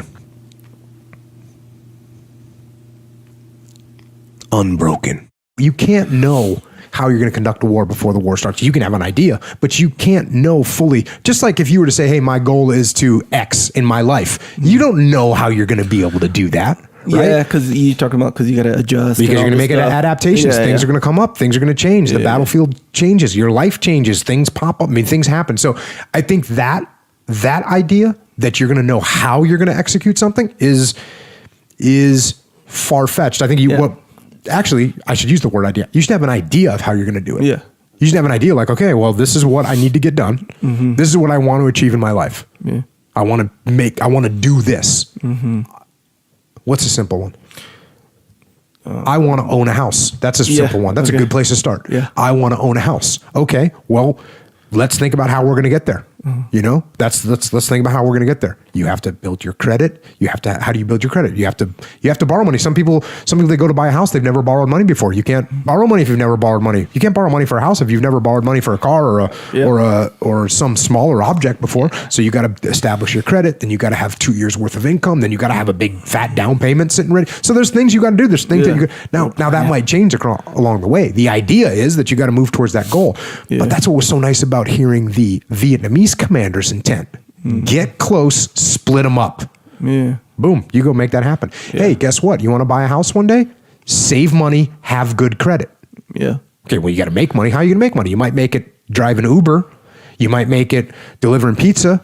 You might make, because you got your real job that's supporting your family, but then you need a little extra to throw in there. Well, that's why you end up driving Uber. You end up with whatever it is you're going to do. You make some money on the side that you can start stashing away. In a way, you got to fill your life with a bunch of goals you don't get jammed. Because if you have small goals that lead to the big goal, right? So for instance, you want to be financially secure and stable. What are you going to do? You're going to save some of your money. Okay, that's one thing. You're going to buy a house. That's another thing. You're going to pay off your car, and you're not going to buy expensive, dumb cars. You're going to buy cheap cars until you have the money to buy them with cash. You're going to make all these little things. You're going to work extra. You're going to do these things. So you're right. You have your broad goal. Yes. You have your long-term goal, yes, and then you got your short-term goals that lead and are strategically aligned with that long-term goal. I just got asked this question the other day, young construction business, and a kid. And we were in a big meeting with a bunch of leadership, from foremen to engineers, all in the same room. Bunch of great guys from a great company, and one of the young engineers raised his hand and said, I'm young and I am going to be in charge of these guys.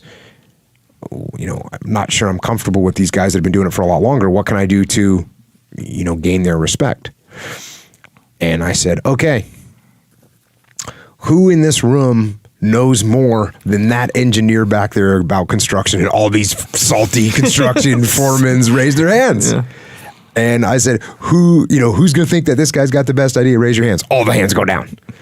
And I said, so this is what you're dealing with, buddy. I said, now let me ask another question to the group. Group, if this kid comes in and says, I know how to do this better than you, listen to me and do it my way, who's going to have respect for him? Raise your hand. No hands go up. If this young kid comes in and says, hey, I'm an engineer, I've been educated, but I haven't been doing this for long. Can you give me some recommendations on how we do this so we can do the best job possible? Who's going to have respect for him? Everyone raises their hand. So there you have it. You don't have to know everything as a leader. No one expects you to know everything, especially as a young leader. That's okay. Mm. And actually, when you admit that, you actually gain respect. When you ask for people's input, you actually gain respect. People get the paranoid feeling that if they don't know something, they're going to be seen as weak. Mm. It's not true. So you can just step up into the position, still be humble, still take advice. Now, this doesn't mean that you're a pushover. Right? This doesn't mean that you just listen to what everyone says. You don't make any decisions. No, it actually means that you show respect to their experience. And when it comes time to make a decision, you get the best input and then you make a decision and you explain your decision. And if your decision is wrong, you admit it. And if it's not wrong, you push forward. So that's what you need to do. You're getting asked to be put in this position for a reason. So do it. I look like a serial killer for all practical purposes. That's the way I come across, right? Not creepy enough. There's guys that would, guys that would work for me or guys that would be around me, and they'd see me and they'd kind of latch on to the fact that I was tough and aggressive. And some of those guys, they wouldn't catch the other part, which was that I was politically savvy and I was working and I was maneuvering and I was, figuring things out and talking to my boss in such a way that we could get where we needed to be. And I was doing that whole other side. And so I'd get these guys that would end up not doing as well as they should do because they were just, hey, Jocko's just ultra aggressive and he gets after it. And so that's what I'm going to do and I'll be in the same place. The guys that would do well are the guys that said, oh yeah, Jocko's awesome and he's aggressive and he gets after it. He's also working and he's also maneuvering and he's also massaging the egos of the people around him. So make sure that they get positioned in the right spot where they can go to war in the right way. And so as I've gotten older, I've been able to tell people that more clearly, like, hey, it's not just about that side of the ultra aggressive. You got to be aggressive. You got to be willing to fight. You got to be willing to kill and you got to be willing to die. At the same time, you got to be able to temper all those things in such a way that they can be controlled and disciplined. There's people that quit drinking and quit doing drugs and quit losing their temper. And I've heard from so many different people that have implemented change in their lives. So many letters and messages and notes. And I want you to know that these people aren't a bunch of elite special operations warriors. That's not who they are. They aren't a bunch of high-level athletes or highly screened and highly trained individuals. These are just normal people, really. But they're normal people that knew they needed to make a change. And they decided they were going to make a change, and then they made it.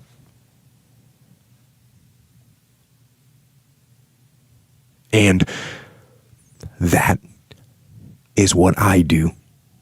And that is what you can do too. If you have something to change, if you want to change something, change it.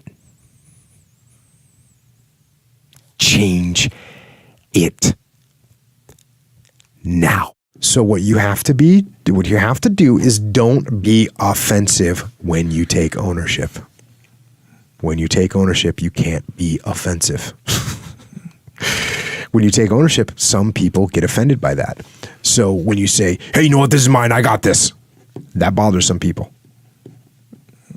When you say, you know what, this is my fault and I'm going to fix it, that offends some people. What, the tone? Just the tone. Yeah. Of like, no, this is, hey, my fault, I got this. And you do that three times, 4 times, 5 times, and all of a sudden because, everything's his fault, now he's got to fix everything. He doesn't think I can fix it. Right. You can offend people with all kinds of stuff. You don't have to work very hard to offend people.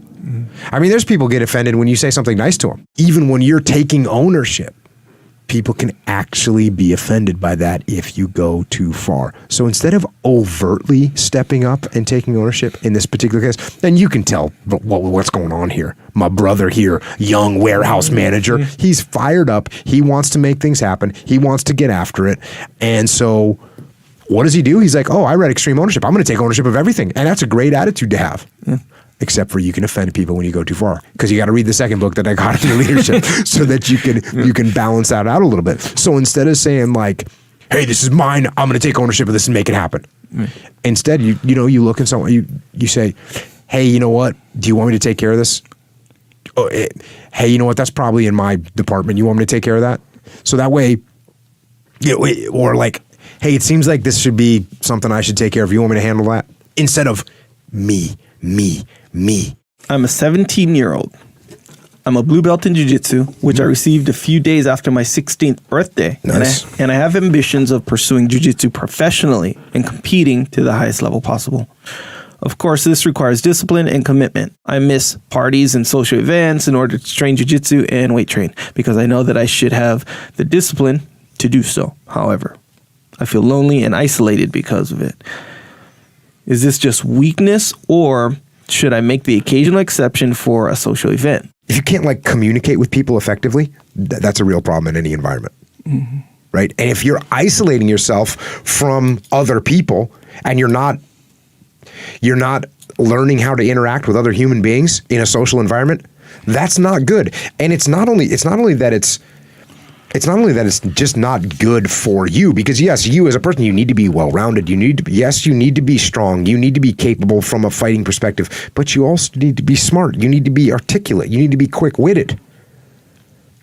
And those things are mandatory skills in life. I mean, if you're a black belt in jiu-jitsu and you're a white belt in communicating with other human beings, that's not going to be a good situation for you. And the other thing is, the better you are, the more well-rounded you are in all these other aspects of life, those things will actually make you better at jiu-jitsu too, because you'll be able to read people. You'll be able to deal with confrontation. You'll be able to understand other people's motivations. And all those things come from interacting with other human beings. So I get it. I get the massive commitment. And that is what it takes. Like, if you want to compete at the highest level, I'm telling you, yes, you have to live, breathe, and eat jiu-jitsu. You have to live, breathe, and eat conditioning. And that being said, if that's all you live, breathe, and eat, that's going to make you less apt to be a champion than if you make yourself a little bit more well-rounded in some of these other aspects. You can put so much focus on working that you lose track of your family. Yeah. And everything goes downhill with your family, or you can do the opposite, put so much focus on your family that you lose track of, that you don't do what you're supposed to do at work. So you need to back off a little. And you get people that waste time on things that don't matter. This goes back, remember the podcast we did where I was talking about how, like, a black belt, when a white belt's grabbing a black belt sleeve, and it just doesn't matter. There's people that think that it's important that I do this thing this certain way. And the reality is it's useless. It doesn't matter. You're being OCD, right? You're being OCD. So, or you maybe not being full OCD, but you're being borderline. You got to think about what's important and what's not important.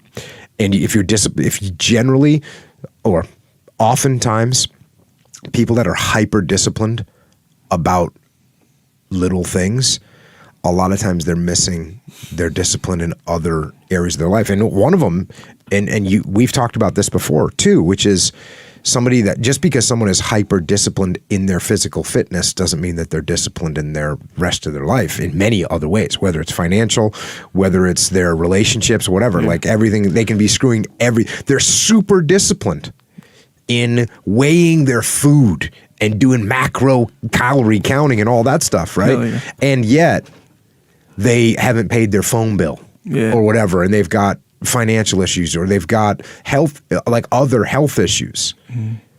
And so you need to back off enough on the little things that don't matter, so that the things that matter you can actually take care of. I had the opportunity to go to flight school, but instead tested positive on a drug test, and I was given a general discharge. I, of course, take full responsibility and feel like an idiot. How would you recommend moving past this failure? Well, if my SEAL career had ended with a mistake, I would have figured out what my next mission was going to be. That's what I would have done. I mean, I would have said, okay, I like that job. I failed at it. What can I learn from that? And what can I do next differently to make sure I don't make that mistake again? I'm going to learn from the past, but I'm not going to dwell on it. There's no point in dwelling on it. The only point in dwelling on it is to learn from it. So that's what I would do here. And then I would take what I learned from my experiences of where I failed, and I would also take the positive things that I learned, because even that failure is a positive. Even that failure is a positive, because you realize the value of the opportunity that you had, and you blew it, and you're like, okay, I'm never going to let that happen again. Lesson learned.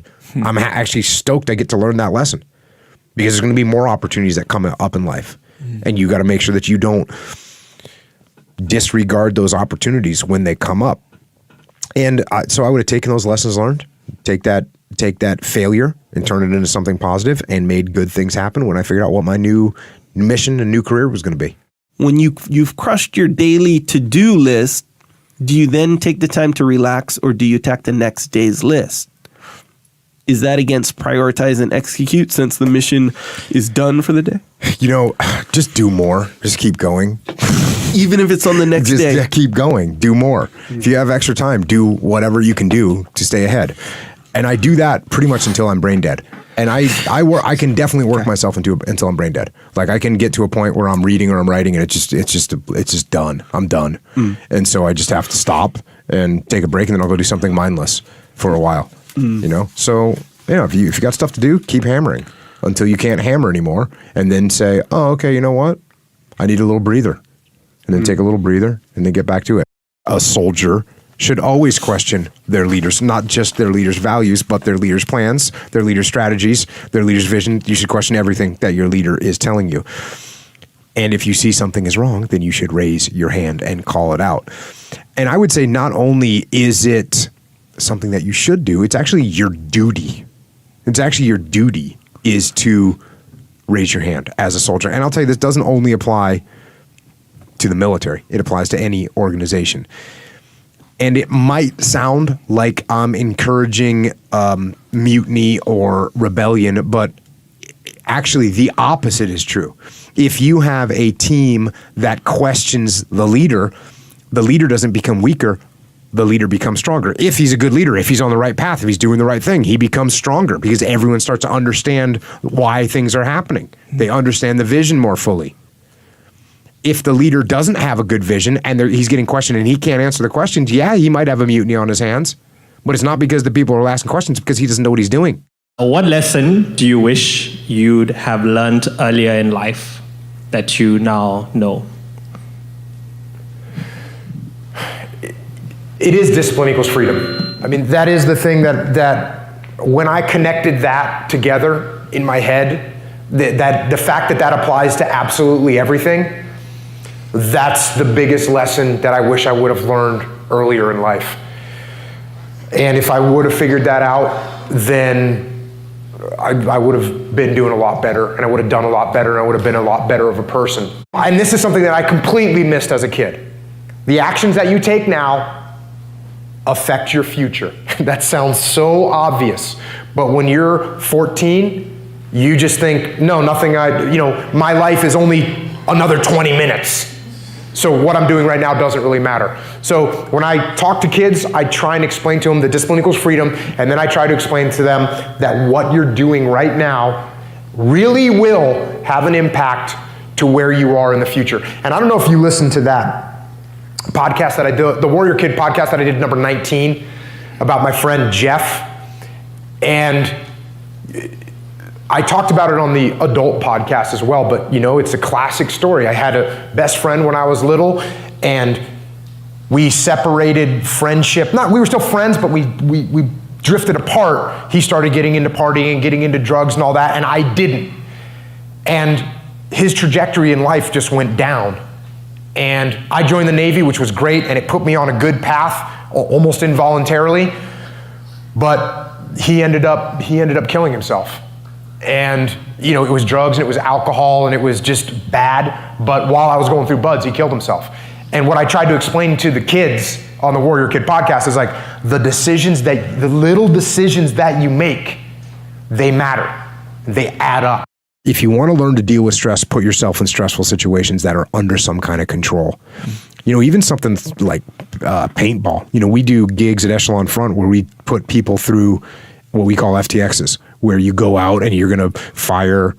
We usually use airsoft because it's a little easier to work with.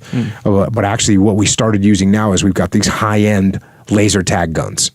And so that's what we use, and they are super effective. They're awesome. They're awesome training tools. Like if we would have had them, if they would have existed when I was in the SEAL teams, I would have used them then because they're that good. So we use those and we put people in stressful situations. Go hit this target. There's bad guys. There's, people are going to get shot. There's people yelling. Put yourself in stressful situations and learn to detach. Put yourself in stressful situations with the purpose of learning to detach and stepping back mentally to figure out what's going on. I struggle with the daily grind, trading days for dollars, but you helped me make it happen. Yeah, and my comment was like, okay, well, thank you, I guess. because I hope at the same time that you're grinding, that you're trading, I hope that you're not trading days for dollars long term, because long term, that's a losing proposition, right? If you're grinding and it's not doing something you want to do, if it's a grind that you can't embrace, then you got to find a way out of that, right? You can't trade, you don't want to trade days for dollars, because dollars don't mean anything. Days is all you got. So you got to find a way out. Now, this does not mean you need to be rash about it. This doesn't mean tomorrow you walk in, I'm not doing this job anymore, I'm out, and now you're broke. Yeah. No.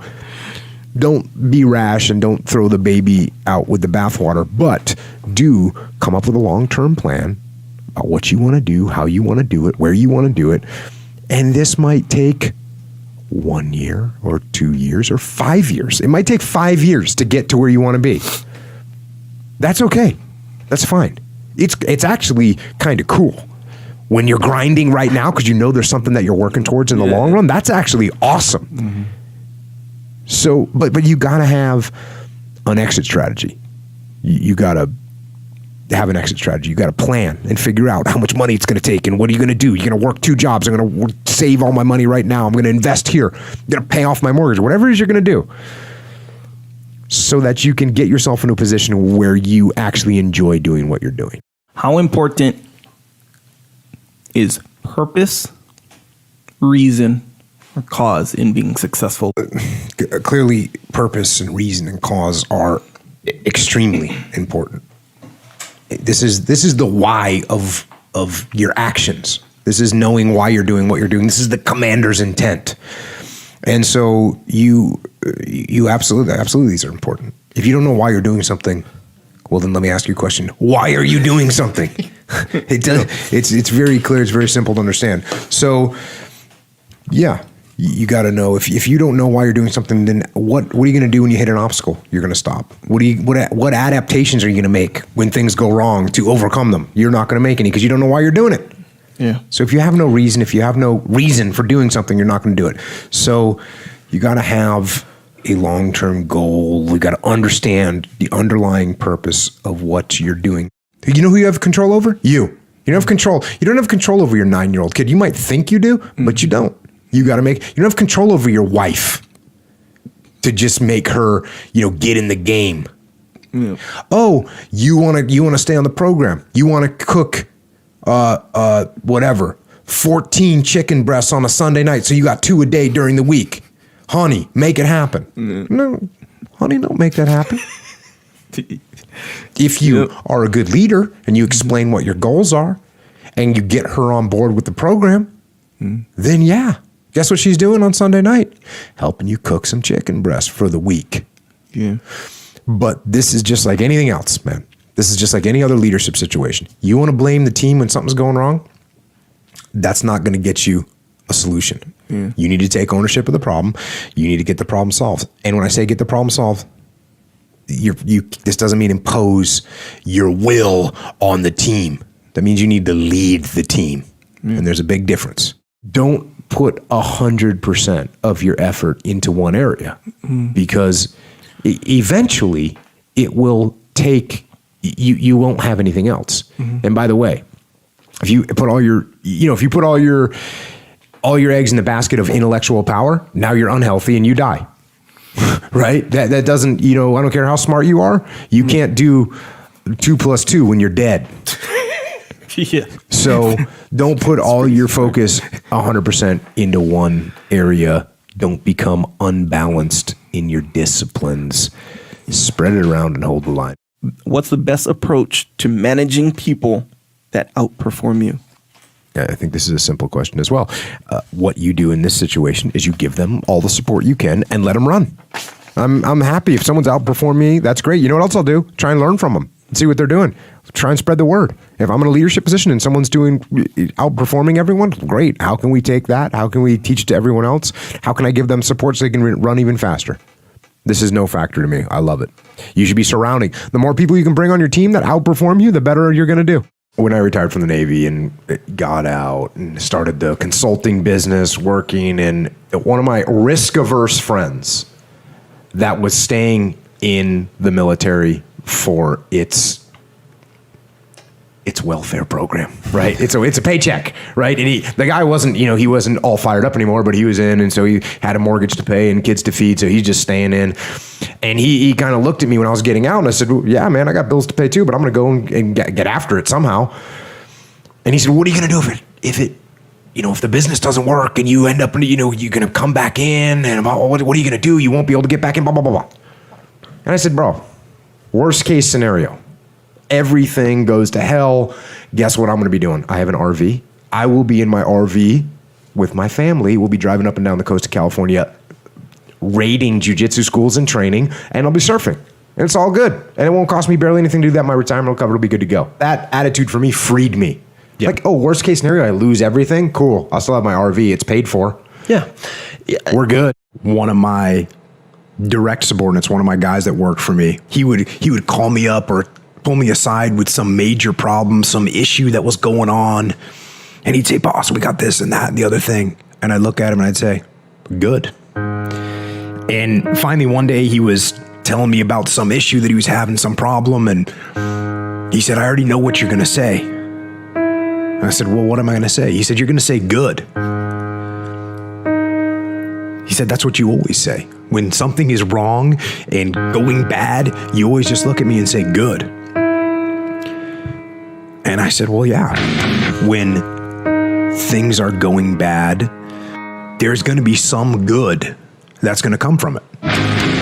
Didn't get the new high-speed gear we wanted? Good. Didn't get promoted? Good. More time to get better. Oh, mission got canceled? Good. We can focus on another one. Didn't get funded. Didn't get the job you wanted. Got injured. Sprained my ankle. Got tapped out? Good. Got beat? Good. You learned. Unexpected problems? Good.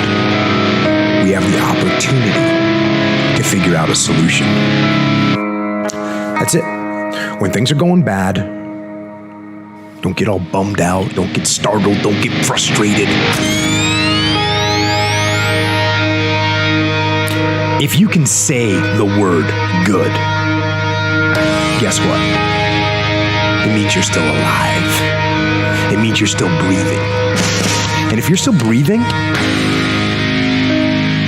well, now you still got some fight left in you. So get up, dust off, reload, recalibrate, re-engage, and go out on the attack.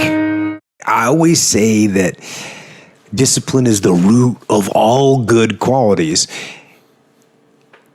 but you have to absolutely apply it to things outside of just waking up early. It's everything. It's working out every day, making yourself stronger and faster and more flexible and healthier.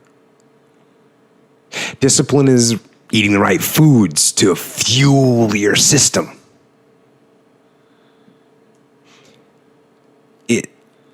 It's about disciplining your emotions so you can make good decisions. It's about having the discipline to control your ego so your ego doesn't get out of hand and control you. It's about treating people the way you would want to be treated. And doing the tasks that you don't necessarily want to do, but that you know will help you or help your team. It's about facing your fears. It takes discipline to face your fears so you can conquer them. And that's what discipline is. Discipline means taking the hard road, the uphill road, to do what's right for yourself and for other people. It's so often the easy path that calls to us. to be weak for that moment, to break down for that moment, to give in to the desire and the short-term gratification. But the discipline will not allow that. The discipline calls for strength and fortitude and will. It won't accept weakness. It won't tolerate another breakdown. The discipline can seem like it's your worst enemy. But the reality is, discipline is your best friend. It will take care of you like nothing else can. And it'll put you on that path. The path to strength and health and intelligence and happiness. And most importantly, it'll put you on that path to freedom. People want to know how to stop the laziness, and they want to know how to stop the procrastination.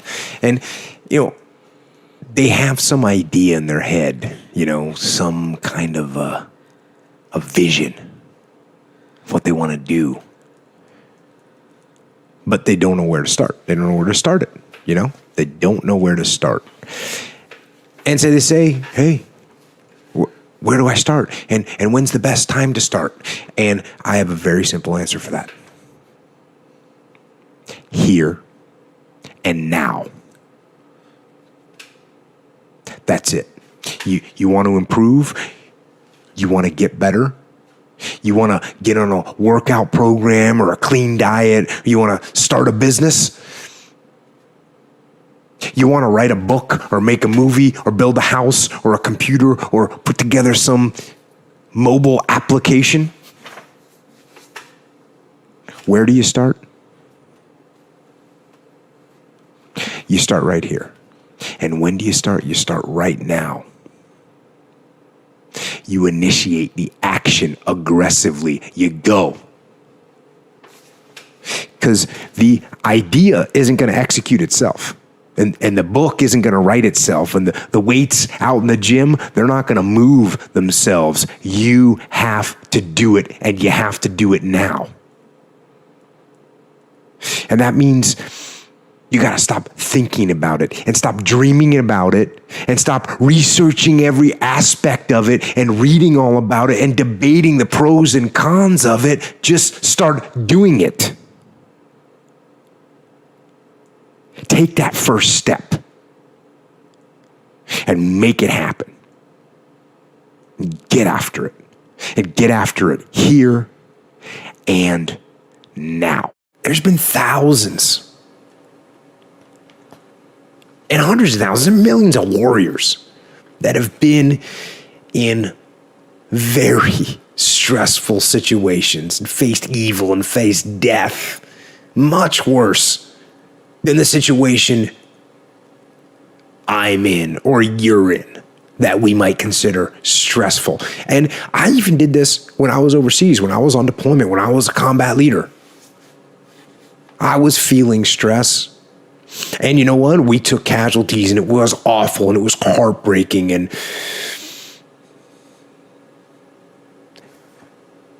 But there were other soldiers and warriors throughout time that have been in much worse situations.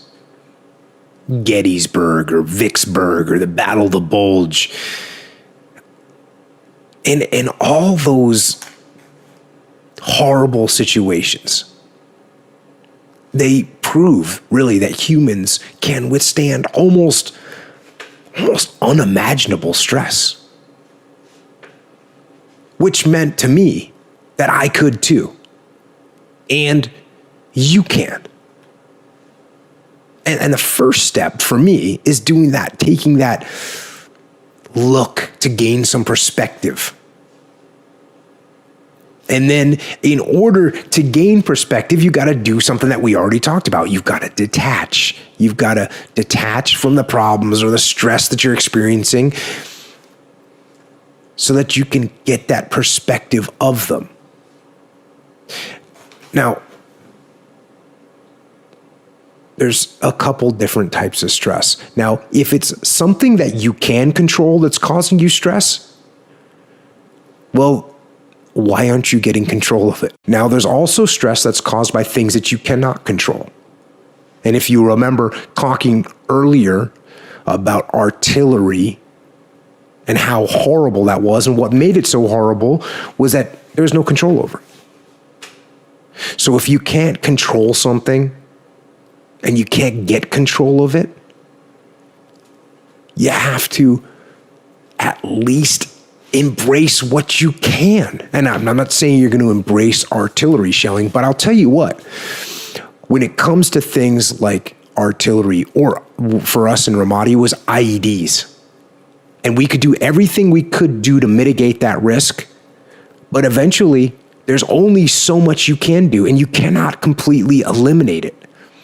But you can't control it, so why are you going to worry about it? Why are you going to stress about it? If there's something that's completely beyond your control, you've got to detach from it and not let yourself get stressed about it. And on top of that, if it's something that you can't control, how can you look at it in a different light? How can you see it in a way that you could actually take advantage of it? How can you take that stress and make it into some kind of ally?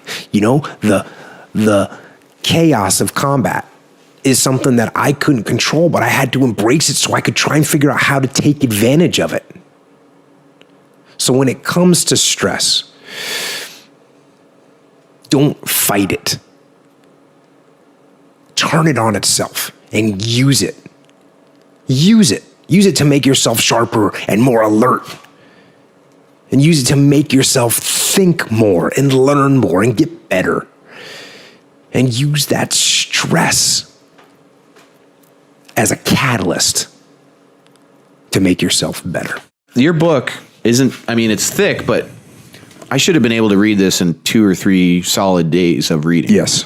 I told you how successful I was. Yes, not very. And that bugs the shit out of me. And it's a fail. It's a. You know what though? I think this is a failure on my part. I think that this is the same thing that we were talking about on the last podcast, and I think Echo said, when you say, "Oh, you know what? I'm not going to finish this book right now." I don't really want to. It's sort of like when you say, "Oh, I'm not going to quit." No, it's not that I don't want to, though. That's what I'm saying. You say, "But I don't want to do it right now. I can push it off a little bit." You accept that. You accept that answer. You accept that answer. The soldier, Jody, right, wouldn't accept that answer. Would not. Do you self-talk? Not really. Not really. I'm not a guy that says, I'm going to do this or I'm going to do that. I just do it. I actually took this question from Twitter and I answered the question in one word. You've lived a life dominated by doubt and fear. How do you step into bravery? Step. That's how you step into bravery. Step. Take the step. Step aggressively towards your fear. And that step towards your fear is the step into bravery. Because we're scared of what we don't know. And there is only one way to learn and to know, and that is to confront that fear. You have to step, you have to go. And this simple action, this simple attitude, it answers so many questions. If you're afraid of fighting and altercations, go train jiu-jitsu. If you're afraid of heights, work on some rock climbing. If you're afraid of the water, time to swim. It's time to surf. It's time to get out there. If you're afraid of pull-ups, if you're afraid of pull-ups, do pull-ups. If you're in squats, do squats. If you're afraid of public speaking, go speak in public. Mm-hmm. If you're afraid to start a business, start a business. Make it small. And on all these, what you have to do is you have to mitigate the risk and you have to ease yourself into it, but you got to go for it. And eventually you will overcome that fear. But the hard part is you got to take that first step. Yeah. You got to take that first step to begin to inoculate yourself against the fear of the thing that's in your mind. Because that fear generally is in your mind. Yeah. That, you know, when you get up on stage to do a public speaking, people are not going to throw tomatoes at you and say, "Oh my, you're an idiot, get off the stage." No, Right. they're going to sit there, you know? So there's nothing to fear. He's a large man. You're a small man. I'm aware. Yeah. I'm aware. I tweeted at Jocko and I asked him if you'd like to take part in the fitness challenge. He graciously came with a counteroffer and said, "How about a grappling match?" For some reason, I said yes. And so here I am now. And accept your fate.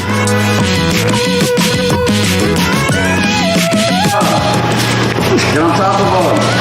Put your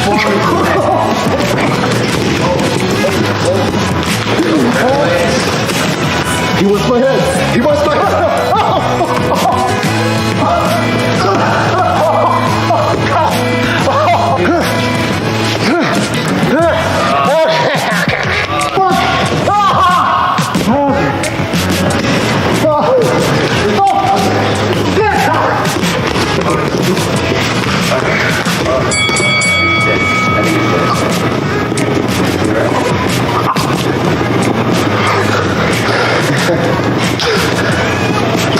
You okay?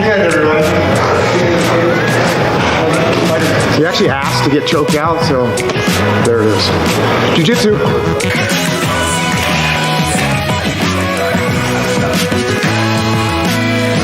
Fairly decisive victory. But yeah, you know, really, honestly, it's just because I've been training for a long time and I have that skill set. You know, it's something that anybody could get. It's not because I'm special. It's just because I trained for a long time doing this. And if the roles were reversed and he'd been training longer than me, you'd be doing that right there to me. That's the way it works. Even if I look like this and you look like that, if we I'm more than happy to get a 135 pounder in here right now that'll show me what it's about. They'll do you worse than I just did you. I hear you. If you want that? I do not. I got guys standing by that are hungry. I've had enough of Jocko for one day. Rome wasn't built in a day. We all know that. Everyone hears that. But Rome also didn't fall apart overnight either. It took hundreds of years for Rome to reach its peak, but it also took time, hundreds of years, for Rome to decay and fall apart. And that is representative of life, because you don't achieve worthwhile goals quickly or easily. They take time. They take struggle. They take relentless pursuit day in and day out. That's what it takes. But also, things don't usually fall apart quickly either. At least at first, it's a slow process. A little slip here, a little setback over there, a little wearing down of discipline and will over time. That's the thing. Success and failure are generally slow processes. Either slowly building things up or gradually tearing them down. And that's why I say you've got to pay attention. You have to watch. You have to watch every single second. Because those seconds, they turn into minutes. And minutes turn into hours, and hours turn into days, and days turn into years. And so, that second that just went by, that counted. And so did that second. And so did that one.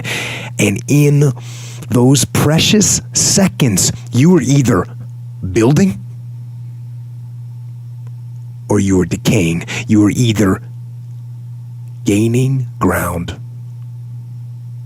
or you were losing ground in that second. And in every second. Every second counts. So, make every second count. And when a team takes ownership of its problems, the problems get solved. And that is true on the battlefield, it is true in business, and it is true in life. So I say, take ownership. Take extreme ownership. Don't make excuses. Don't blame any other person or any other thing. Get control of your ego. Don't hide your delicate pride from the truth. Take ownership of everything in your world, the good and the bad. Take ownership of your mistakes, take ownership of your shortfalls, take ownership of your problems, and then take ownership of the solutions that will get those problems solved. Take ownership of your mission. Take ownership of your job, of your team, of your future, and take ownership of your life. And lead. Lead. Lead yourself and your team and the people in your life. Lead them all to victory. Tactics to flank/shift a ferocious analyzer from paralysis to go. Meaning, someone who overthinks things and hesitates all the time. Planning. Well, there's a couple things here. If the person is above you or below you in the chain of command. So if they're below you in the chain of command, you explain to them, you say, look, we don't need perfection. We're not going to have 100% solution. We don't have 100% of the information. That's a good enough solution. We need to move forward. Let's execute. And you know what? If things go wrong, don't worry about it. I'll take responsibility for it. I'm not going to blame you, which is what you're going to do anyways as a good leader. So that's what you're going to do if they're below you in the chain of command. If they're above you in the chain of command, guess what? Same thing. You're going to say the same thing like, hey, boss, we don't need perfection here. Look, boss, we're not going to get all the information we need. We're not going to get 100% solution. We got a 90% solution, and let's go for it. And if things do go wrong, you can blame me. I don't care. So boom, whether they're above you or below you in the chain of command, you might change your tact or your verbiage a little bit, but it's the same overall concept. You got to get them to understand that we don't need perfection. We need to move forward.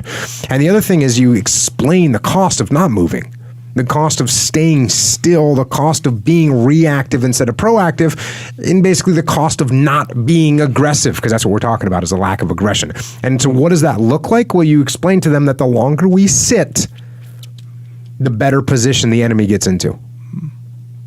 The longer we wait, the less we know about what is actually happening. Think about that one. The more you sit here and you're planning, the less we know what's going on out there. The things are happening. They're changing. They're evolving. The enemy's maneuvering. There's developments on the battlefield or in the marketplace, and you don't even know because you're sitting in the planning space. The longer we wait, the less time we have to recover if something does go wrong. So if we sit here and plan for 47 days, and on the 48th day we step out and we start to execute and something goes wrong, well, we're not going to make the 50-day mark because we spent all that time planning. So the longer that you're sitting around, the less time you have to recover and adapt and adjust. And the longer that you wait while you're doing planning, the less relevant your plan actually becomes. So that's what you need to make people understand. Those days when I'm tired or worn out or just basically sick of the grind. What do I do on those days? I go anyways. I get it done, even if I'm just going through the motions. I go through the motions. I don't really want to work out. I work out. I really don't want to hammer on a project. I hammer on the project. Don't really want to get up and get out of bed. Yeah, I get up and get out of bed. Now, these could be signals that you need some time off. And those signals might be right. They could be correct. But don't take today off. Not today. Wait until tomorrow. Don't give in to the immediate gratification that is whispering in your ear. Shut that down. Do not listen to that little voice. Instead, go through the motions. Lift the weights, sprint the hill, work on the project, get out of bed. Now, as an overall rule, I do not like procrastination. You need to get things done. But if you are going to rest, that is one thing that you should procrastinate on. That's the one thing I want you to put off until tomorrow. And if, when tomorrow comes, you still feel like you need to rest or you need to take a break, then okay. Take it. But the chances are you won't.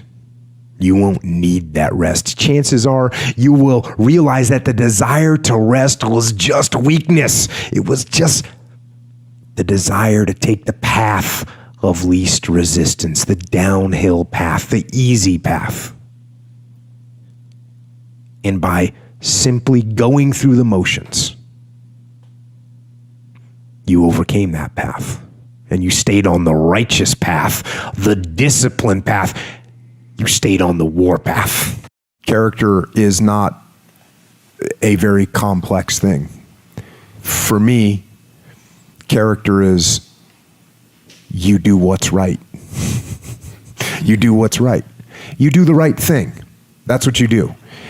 And if you do the right thing, regardless of what the consequences are, that represents character. And so then how do you build character? It's a beautiful thing because it's the same thing.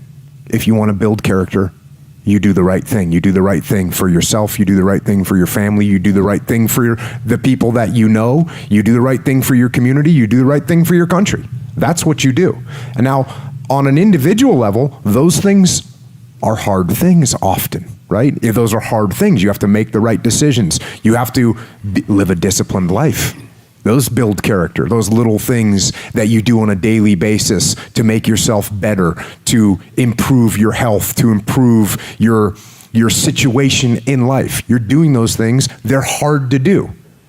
And when you do those things, they build your character. And ultimately, they lead to your character being a good character as opposed to a bad one. A person's strengths are often their biggest weaknesses. And so that also means that their weaknesses can be their strengths. So, me, I am weak.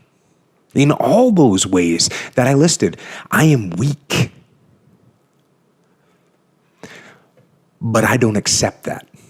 I don't accept that I am what I am and that is what I'm doomed to be. No, I don't accept that. I'm fighting. I'm always fighting. I'm struggling and I'm scrapping and I'm kicking and clawing at those weaknesses to change them, to stop them. Some days I win. Some days I don't. But each and every day I get back up and I move forward with my fist clenched toward the battle, toward the struggle. And I fight with everything I've got to overcome those weaknesses and those shortfalls and those flaws. As I strive to be just a little bit better today than I was yesterday. Before the war, the military sent me to college. So I had to go to college. And as I said before, I was super focused when I went to college. I'd been in the SEAL teams for 10 years. I was a go-getter. I was a hard charger. I was like, oh, you want me to read this book? Boom. I would sit down and just force myself to read it. And then got back to the SEAL teams. And like when I went to college, I literally read every single thing that I was assigned. And nobody does that in college. Nobody does that. I read every single page of every single thing I was assigned during college. That's ridiculous. It's almost a waste of time. It's almost embarrassing. Echo definitely thinks it's a waste of time. But it was because I just could lock my brain down and get it done. Yeah. So then get back to the teams, and in the teams, officer in the teams, you have a lot of administrative paperwork to do, evaluations and after actions reports and all these things. And I would do the same thing. I just go into lockdown mode and I put my brain on it and boom, I'd go through it and just get it done. I would just be able to focus. So like each thing. Laser focus. That report, done, gone. I'd be like, memo, okay, give me that. gone. Report, done. There's another kind of instinct that you need to be on the lookout for. And this one is a liar. This one is a saboteur. Well, this one is a backbiter.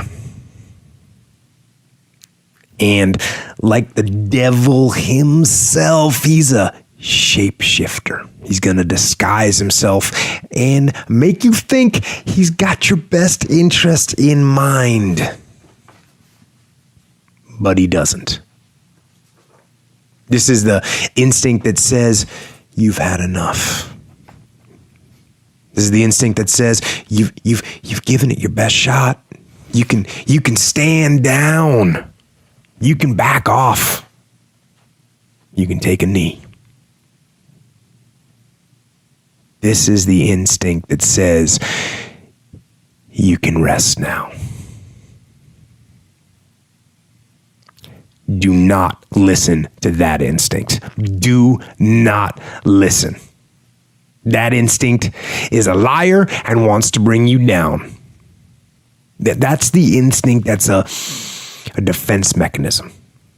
It wants to give you an out, a place to run to, a little place of sympathy, an amnesty, a little place of amnesty where everything is forgiven, where all these failures can gather together in comfort and drown their sorrows in lies and in deception. And they tell each other. And they'll tell you, you did the best you could. No, they'll say the deck was stacked against you. And they'll say it's not your fault. And they'll tell you it's okay to stop.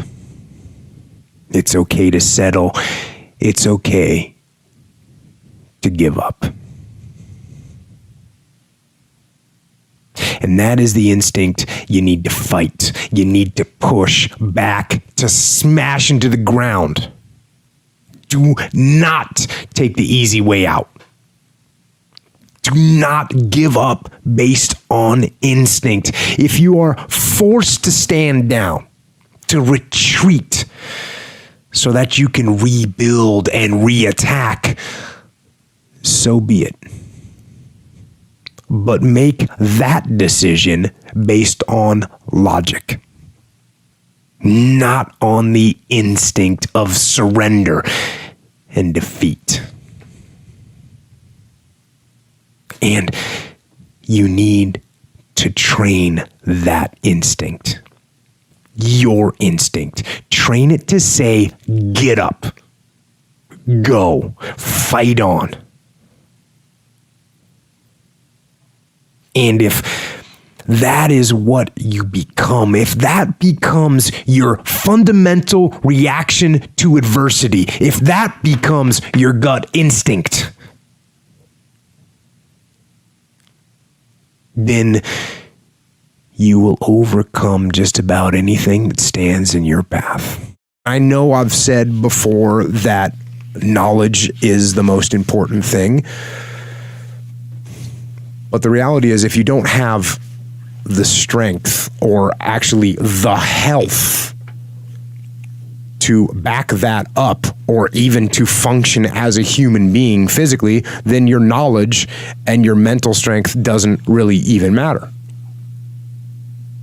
So that comes into play. And being big and strong is also totally useless if you're mentally weak and you quit. Now, being mentally strong should actually lead you to being physically strong, because if you are mentally strong, then you can work and train to become physically strong.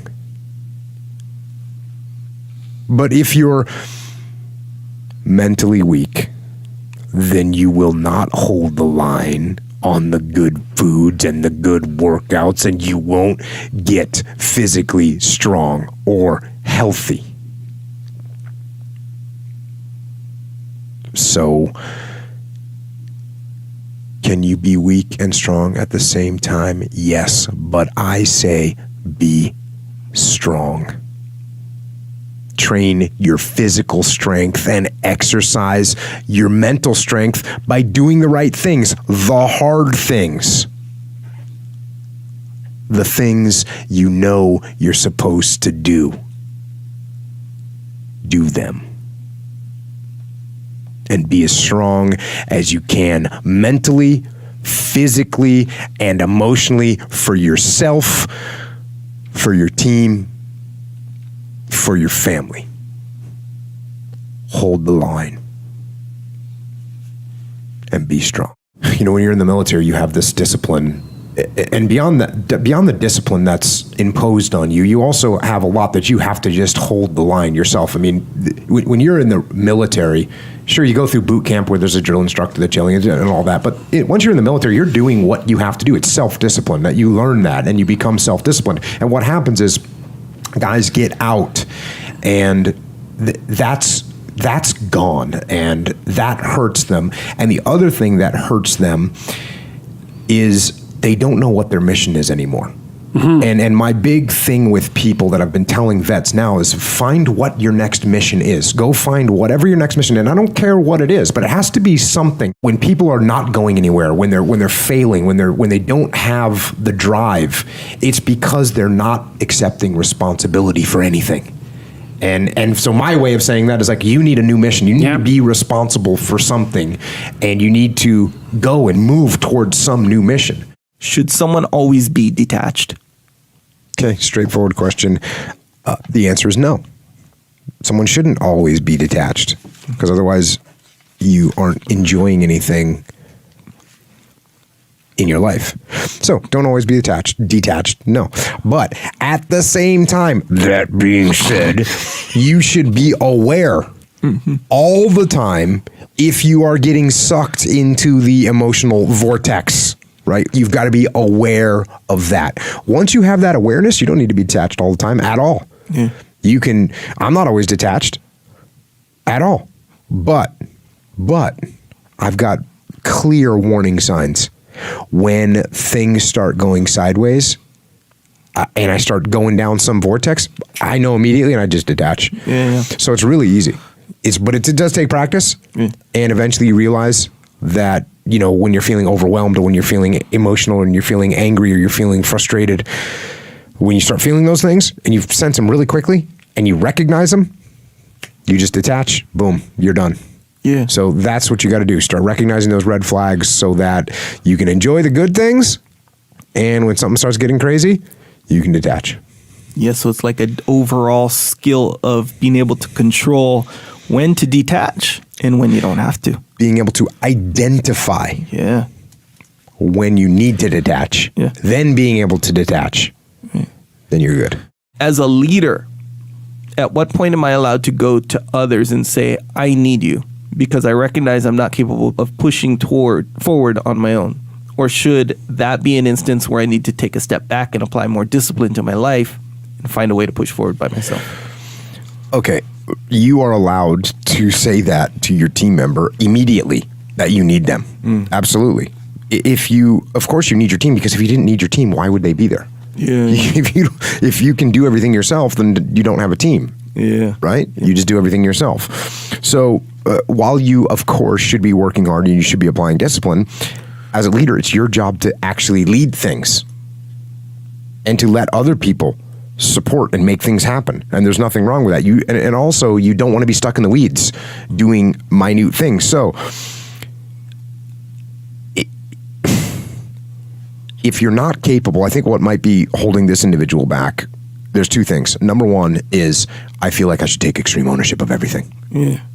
I feel like I should just do everything myself. That is not what extreme ownership is. Extreme ownership isn't doing everything yourself. And also, what can come into play is your ego, because you don't want to ask people for help. And that's not a good sign.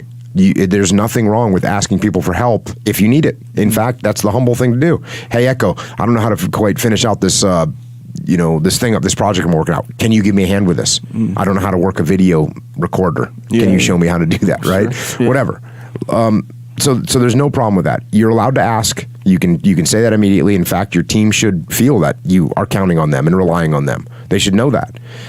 And then put your ego aside, ask for help, no problem. That doesn't mean you're giving away, that doesn't mean you're not taking ownership, that doesn't mean you're not applying discipline.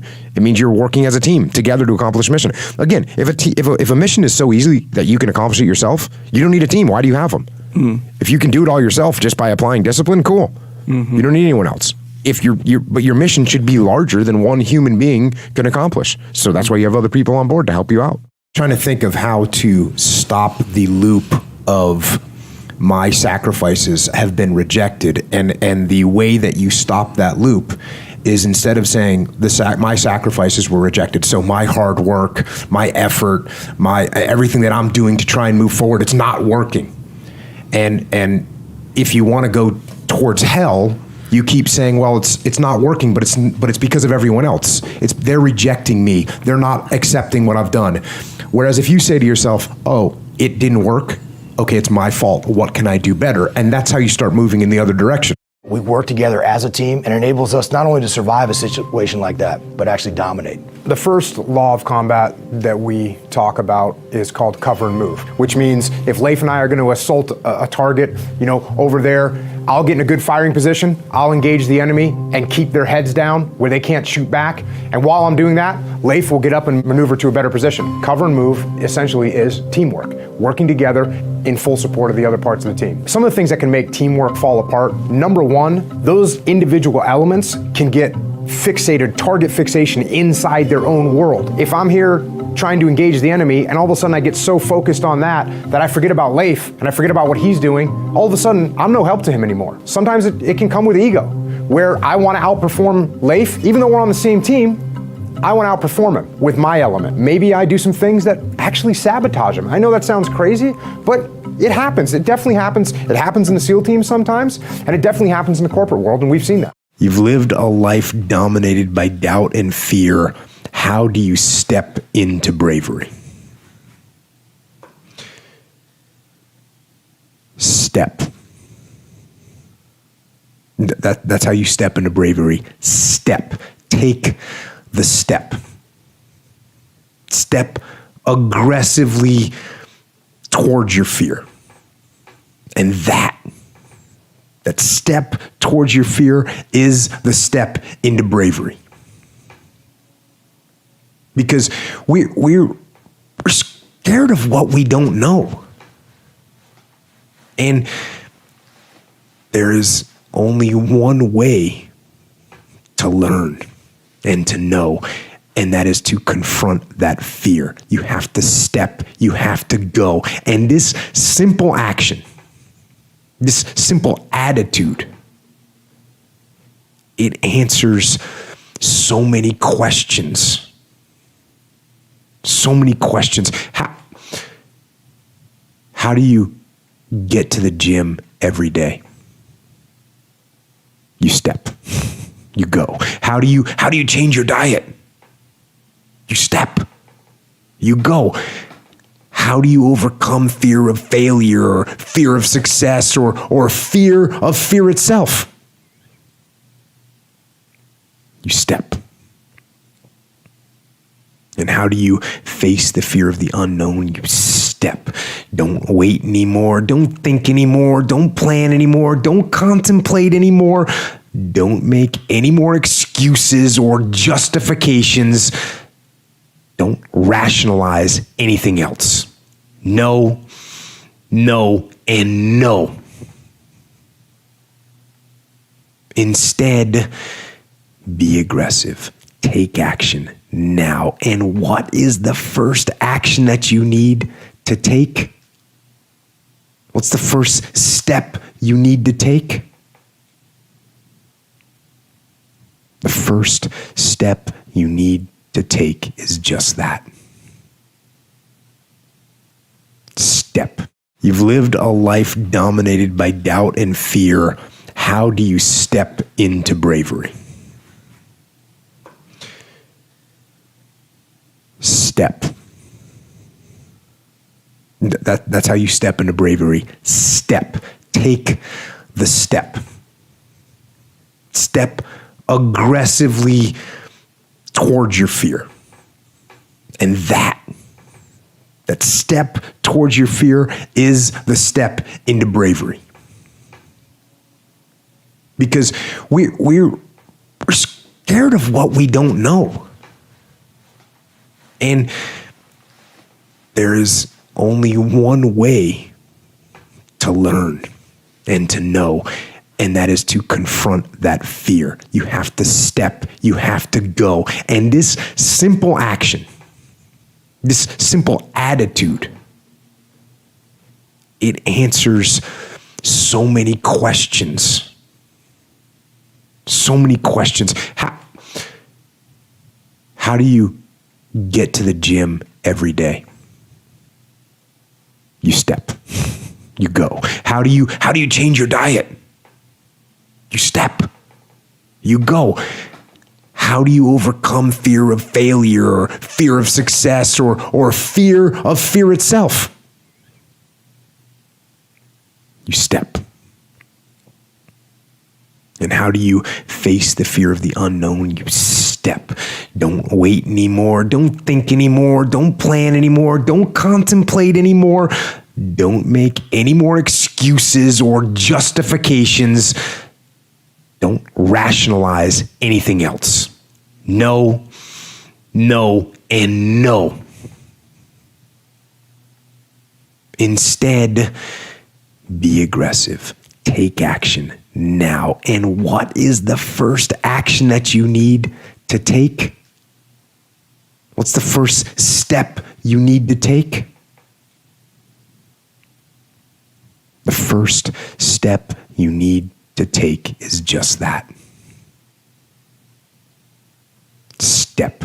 It is not easy to identify the enemy in combat, in war. So what you have to do is you have to control what you can control. Right? You got to be prepared. You've got to train. You've got to study. You've got to rehearse. You've got to remain vigilant. You've got to maintain discipline in everything you do so that when the enemy does reveal itself, you have the ability to outthink it, to outmaneuver, to outfight the enemy. And it's actually the same thing in business, right? The enemy can be hard to identify. Your competitors aren't broadcasting their next move.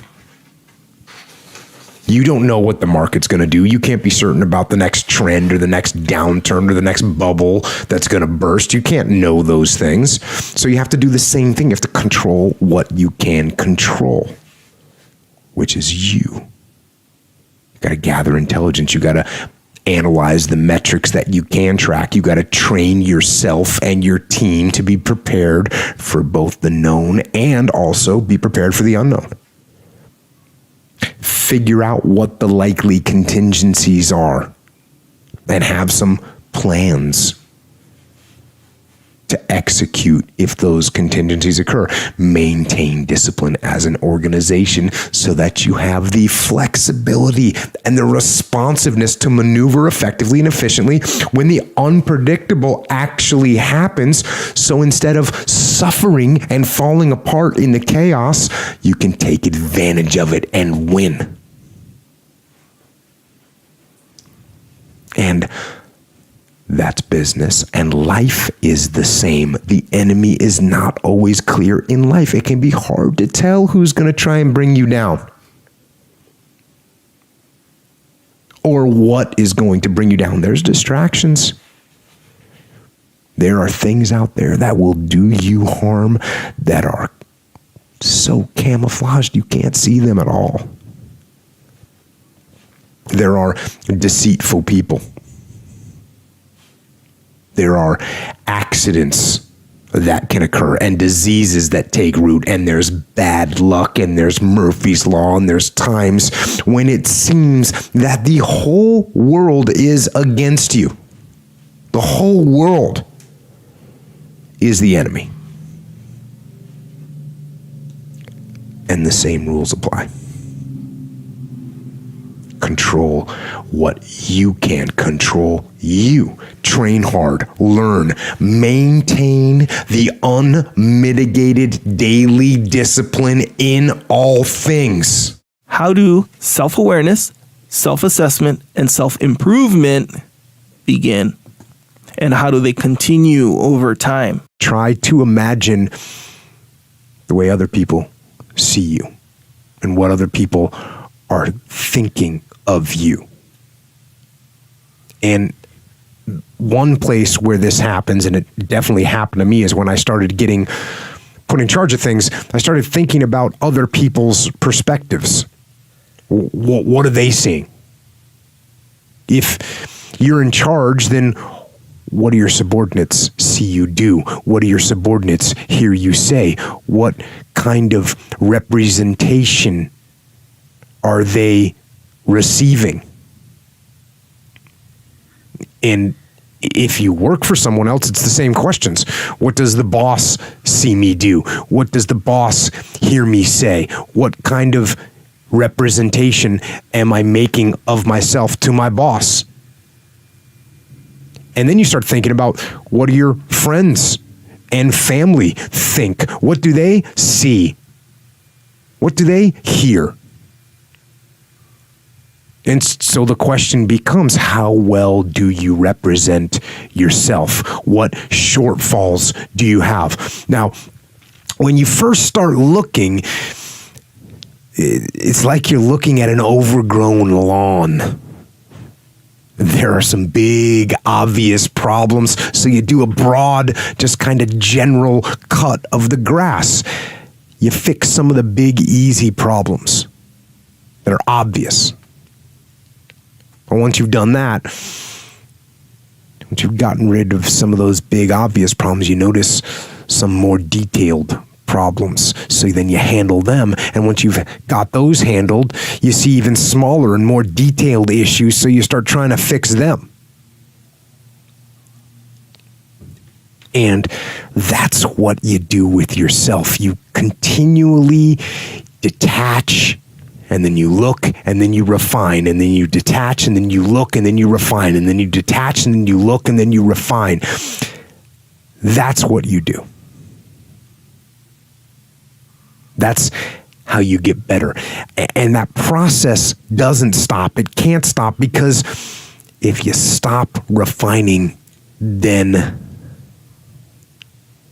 the weeds grow back, and the next thing you know, you can't see yourself anymore. And when you can't see yourself anymore, when you stop looking at yourself, then you accept anything. And that's wrong.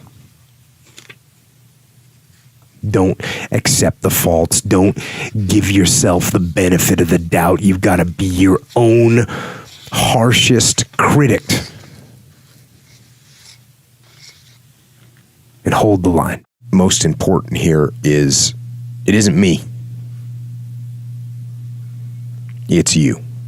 And sure, you may have grabbed some little foothold from the podcast or from one of the books, but it isn't me that changes you. It's you.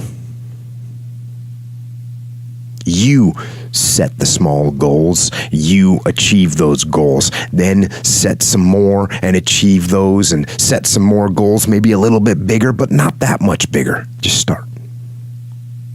Start small. Start with changing tomorrow morning, just tomorrow morning.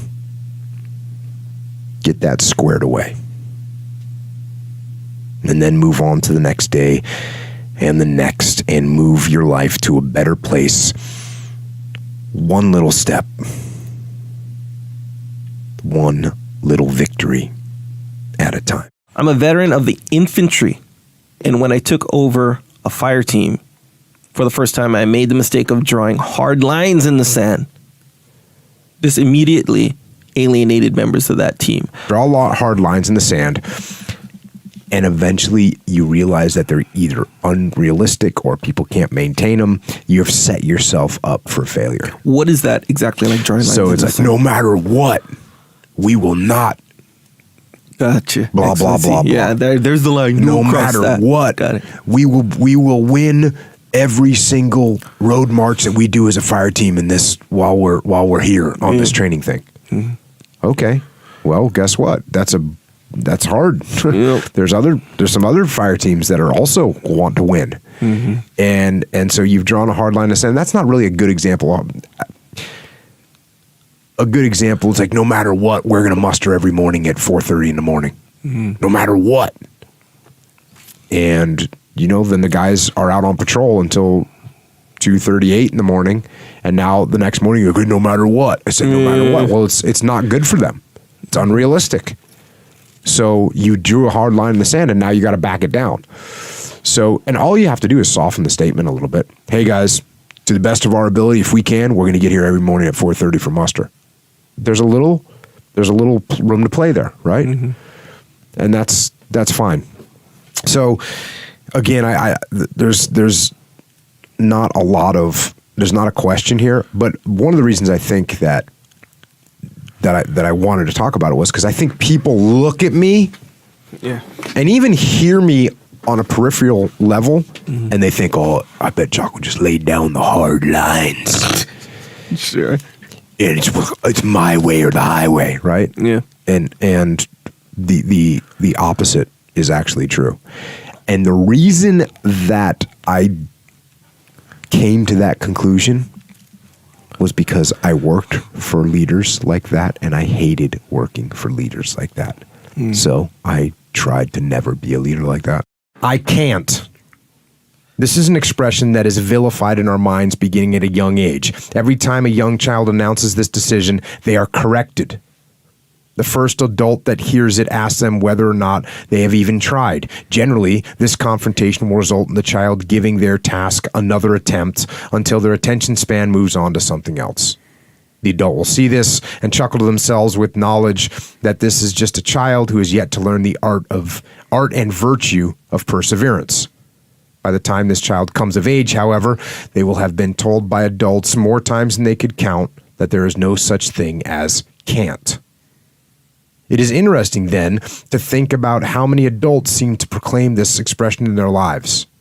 Is it because, like many things that adults tell children, they are simply telling the child a general rule that the child must follow, but can be broken once one is grown?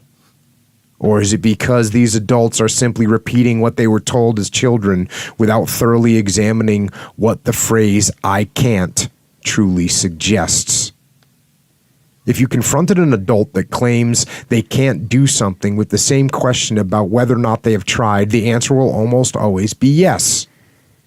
Adults have learned enough to know that it is unreasonable to say they can't until they have at least tried once. Therefore, the real question that we should be asking in response is, have you tried everything? Have you exhausted every possible option, scenario, combination, tool, and approach?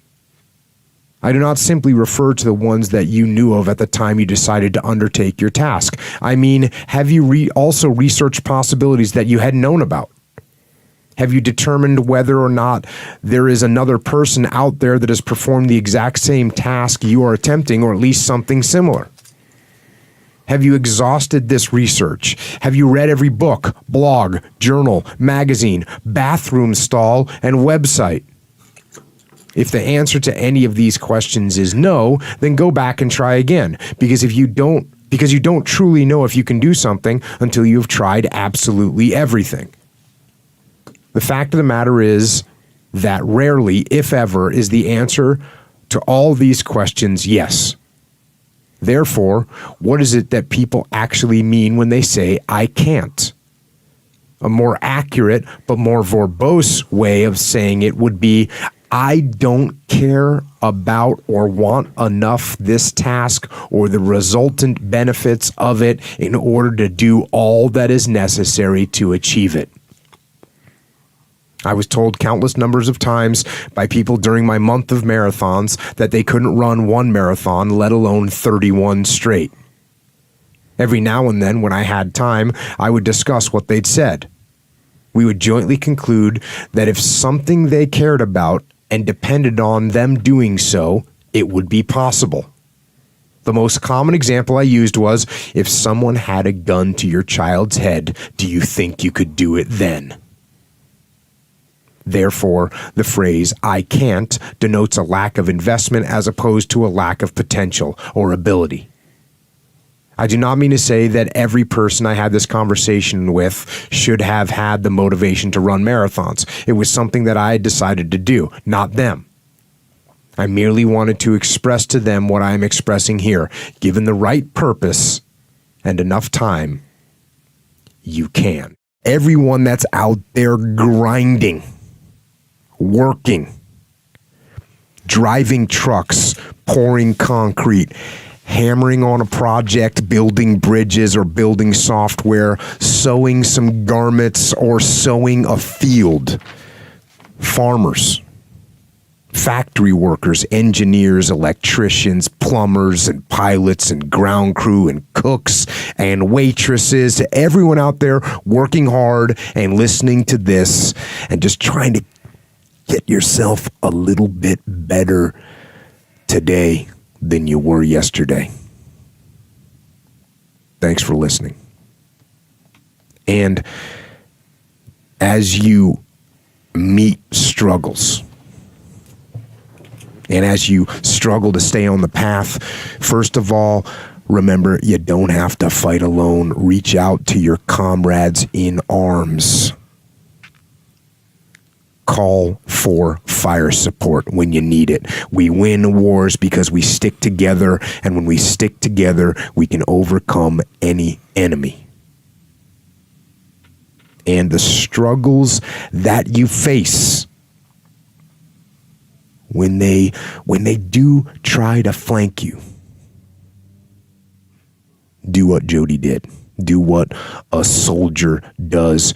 Turn into the ambush. Turn toward the enemy fire and attack. Think if you took out the trash sometime. You're the boss, but you see that the trash is getting overfilled and you just grab it and take it out. Maybe in your mind you think you'd be losing respect, but you actually wouldn't be at all. In fact, everyone looks at you and goes, "Oh, he's a good guy."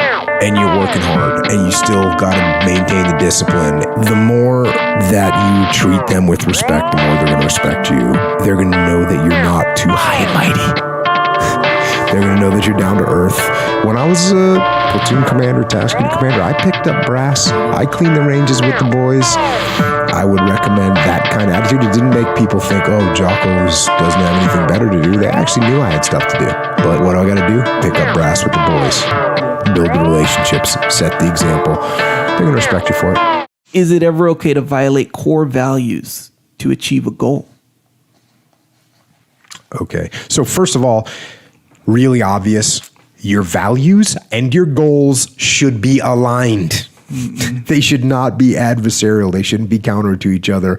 And if you think about what your goals are, your goals should be set up in a way that they support your values and vice versa. That's just the way it is. So I'm not sure where this is going to be an issue. If you're setting up goals that are contrary to your values, you got some issues. Now, I guess if you had the goal of winning the blue belt jiu-jitsu championships, and in order to win, you cheated, like you claimed someone was reaping your leg and you said, oh, you tap and you get the guy to qualified and you win. That could be an example, right? Yeah. Now, do I support that? No.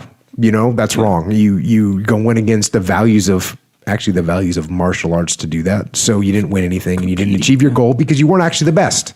Right. So I say no on that one. Another one, let's say you wanted to make a certain level of profit at your company. So you cheated a little bit on the quality of the manufacturing and you sold items that weren't quite reliable. Do I support that? No, right? And why? Let me tell you why. Because your goal is not even aligned with your goal itself. Because when you start making substandard manufactured items, what's going to happen in the long run? People are going to say, hey, we don't like these. Yeah. We're not going to buy them anymore. So you didn't win. You might have won in the short term, but you didn't win. And again, you're going against your value. You should have values that you don't want to, take profit over making good product. And again, in the long run, that value is going to cost you, right? People aren't going to want to buy your product anymore. I need a mission. We all need a mission. That's what life should be, is a mission. That's what gives your life purpose and focus and drive and ultimately satisfaction. Now, that mission can be the job you work at. It can be providing for your family, or it can be getting better at jiu-jitsu, or stronger at Olympic lifting, or starting a business that you want to grow and build and take over the world. And sometimes people ask me what to do if they don't know what their mission is or what their mission should be. And I tell them, if they're in that situation, to go help someone. Go help someone else. Make that your mission. Because that will make you better. And it'll make the world better. And eventually from that, you'll see what your mission is. On social media, I see this a lot. Guys will hit me up. Girls will hit me up. Something went wrong with a client. I stepped in. I took ownership. They thanked me. Problem solved. Got it squared away. People are surprised. People are surprised that it works. People are surprised that it works. And again, just to make sure everybody knows, that alone doesn't work. You still have to solve the problem that you caused with the client, right? You gave them what they needed late, or it's going to be late, and now you say, hey, it's my fault.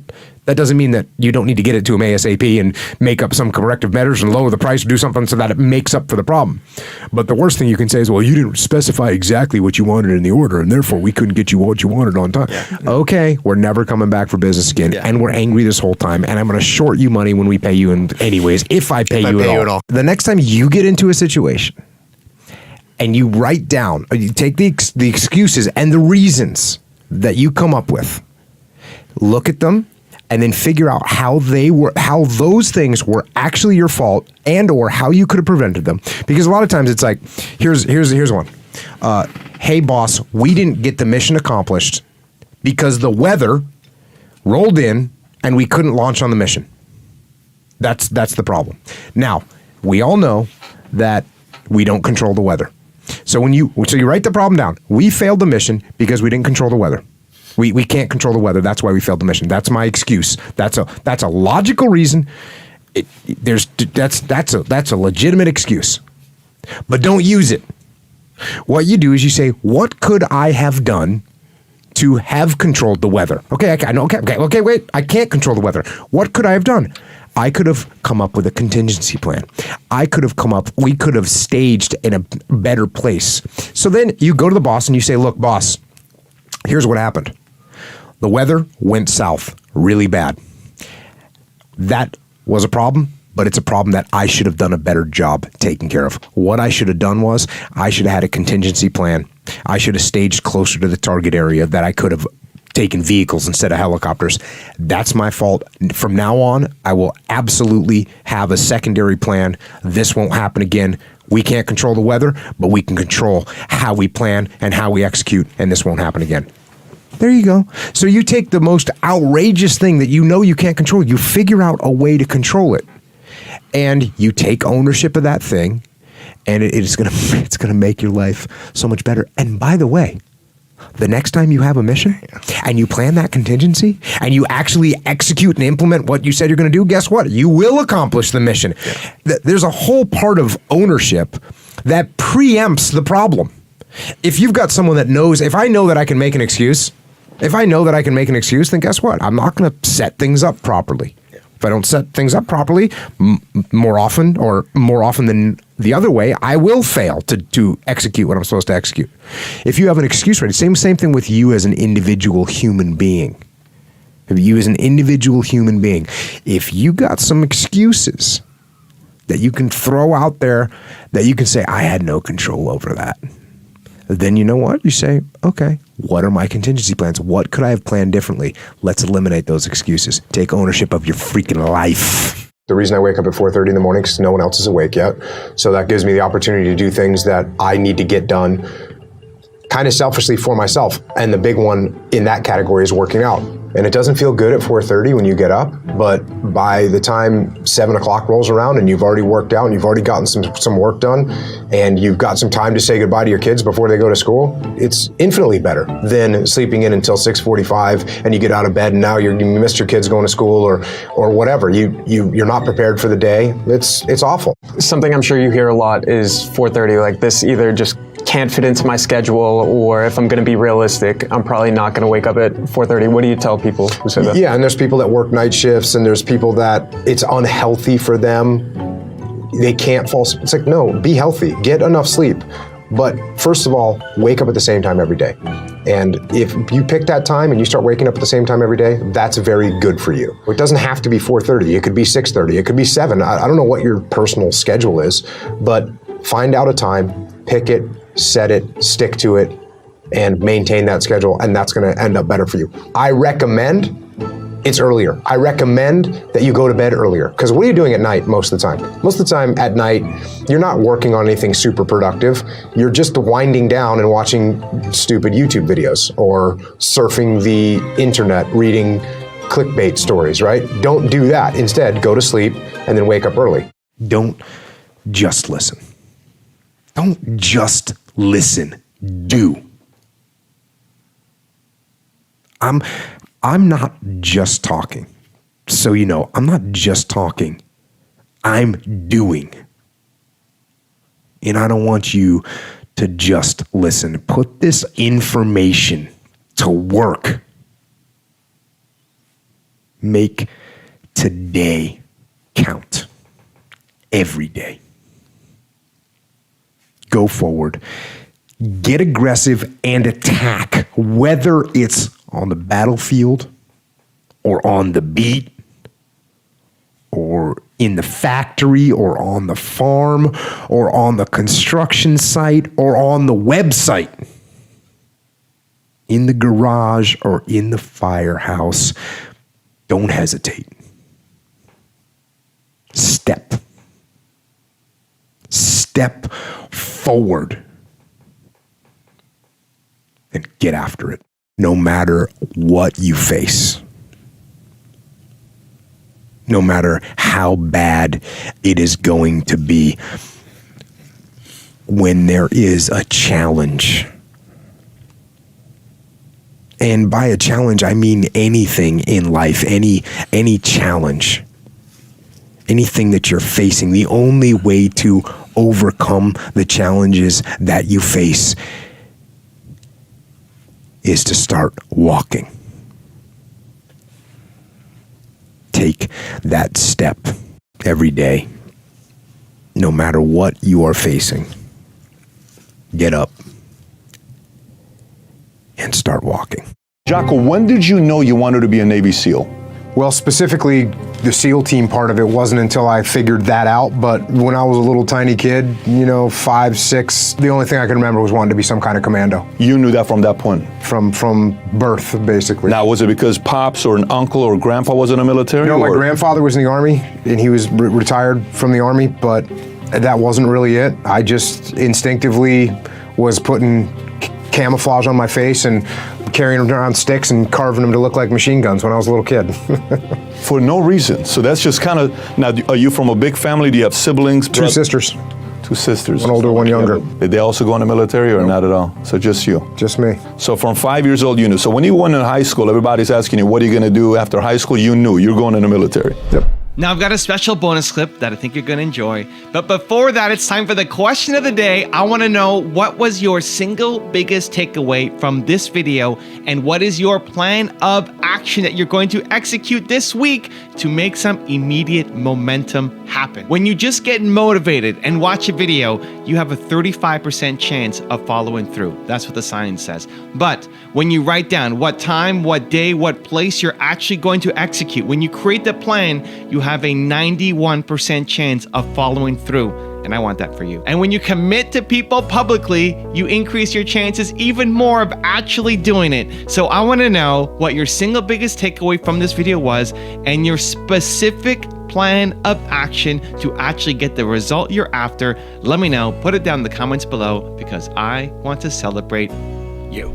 I've pretty much broken down my workouts into 4 broad spectrums of working out. I'm gonna pull on one day, I'm gonna push on another day, I'm gonna lift on the next day, and I'm going to squat on the final day, the 4th day. And I just rotate those things through. And they're all based fundamentally on some pretty basic exercises. For pull, it's based on pull-ups, doing pull-ups. And all you need to do pull-ups is a set of rings or a pull-up bar, and you can handle that workout. The push is based on push-ups and dips and all the exercises that are associated with those types of movements. The lifts, for me, are lifting things from the ground over my head. And then finally, squat is based on squatting. And there's all different kinds of varieties of squats you can do. And I also include in that sprinting and overhead squats, back squats, front squats. All those things get incorporated in when I'm working a leg day.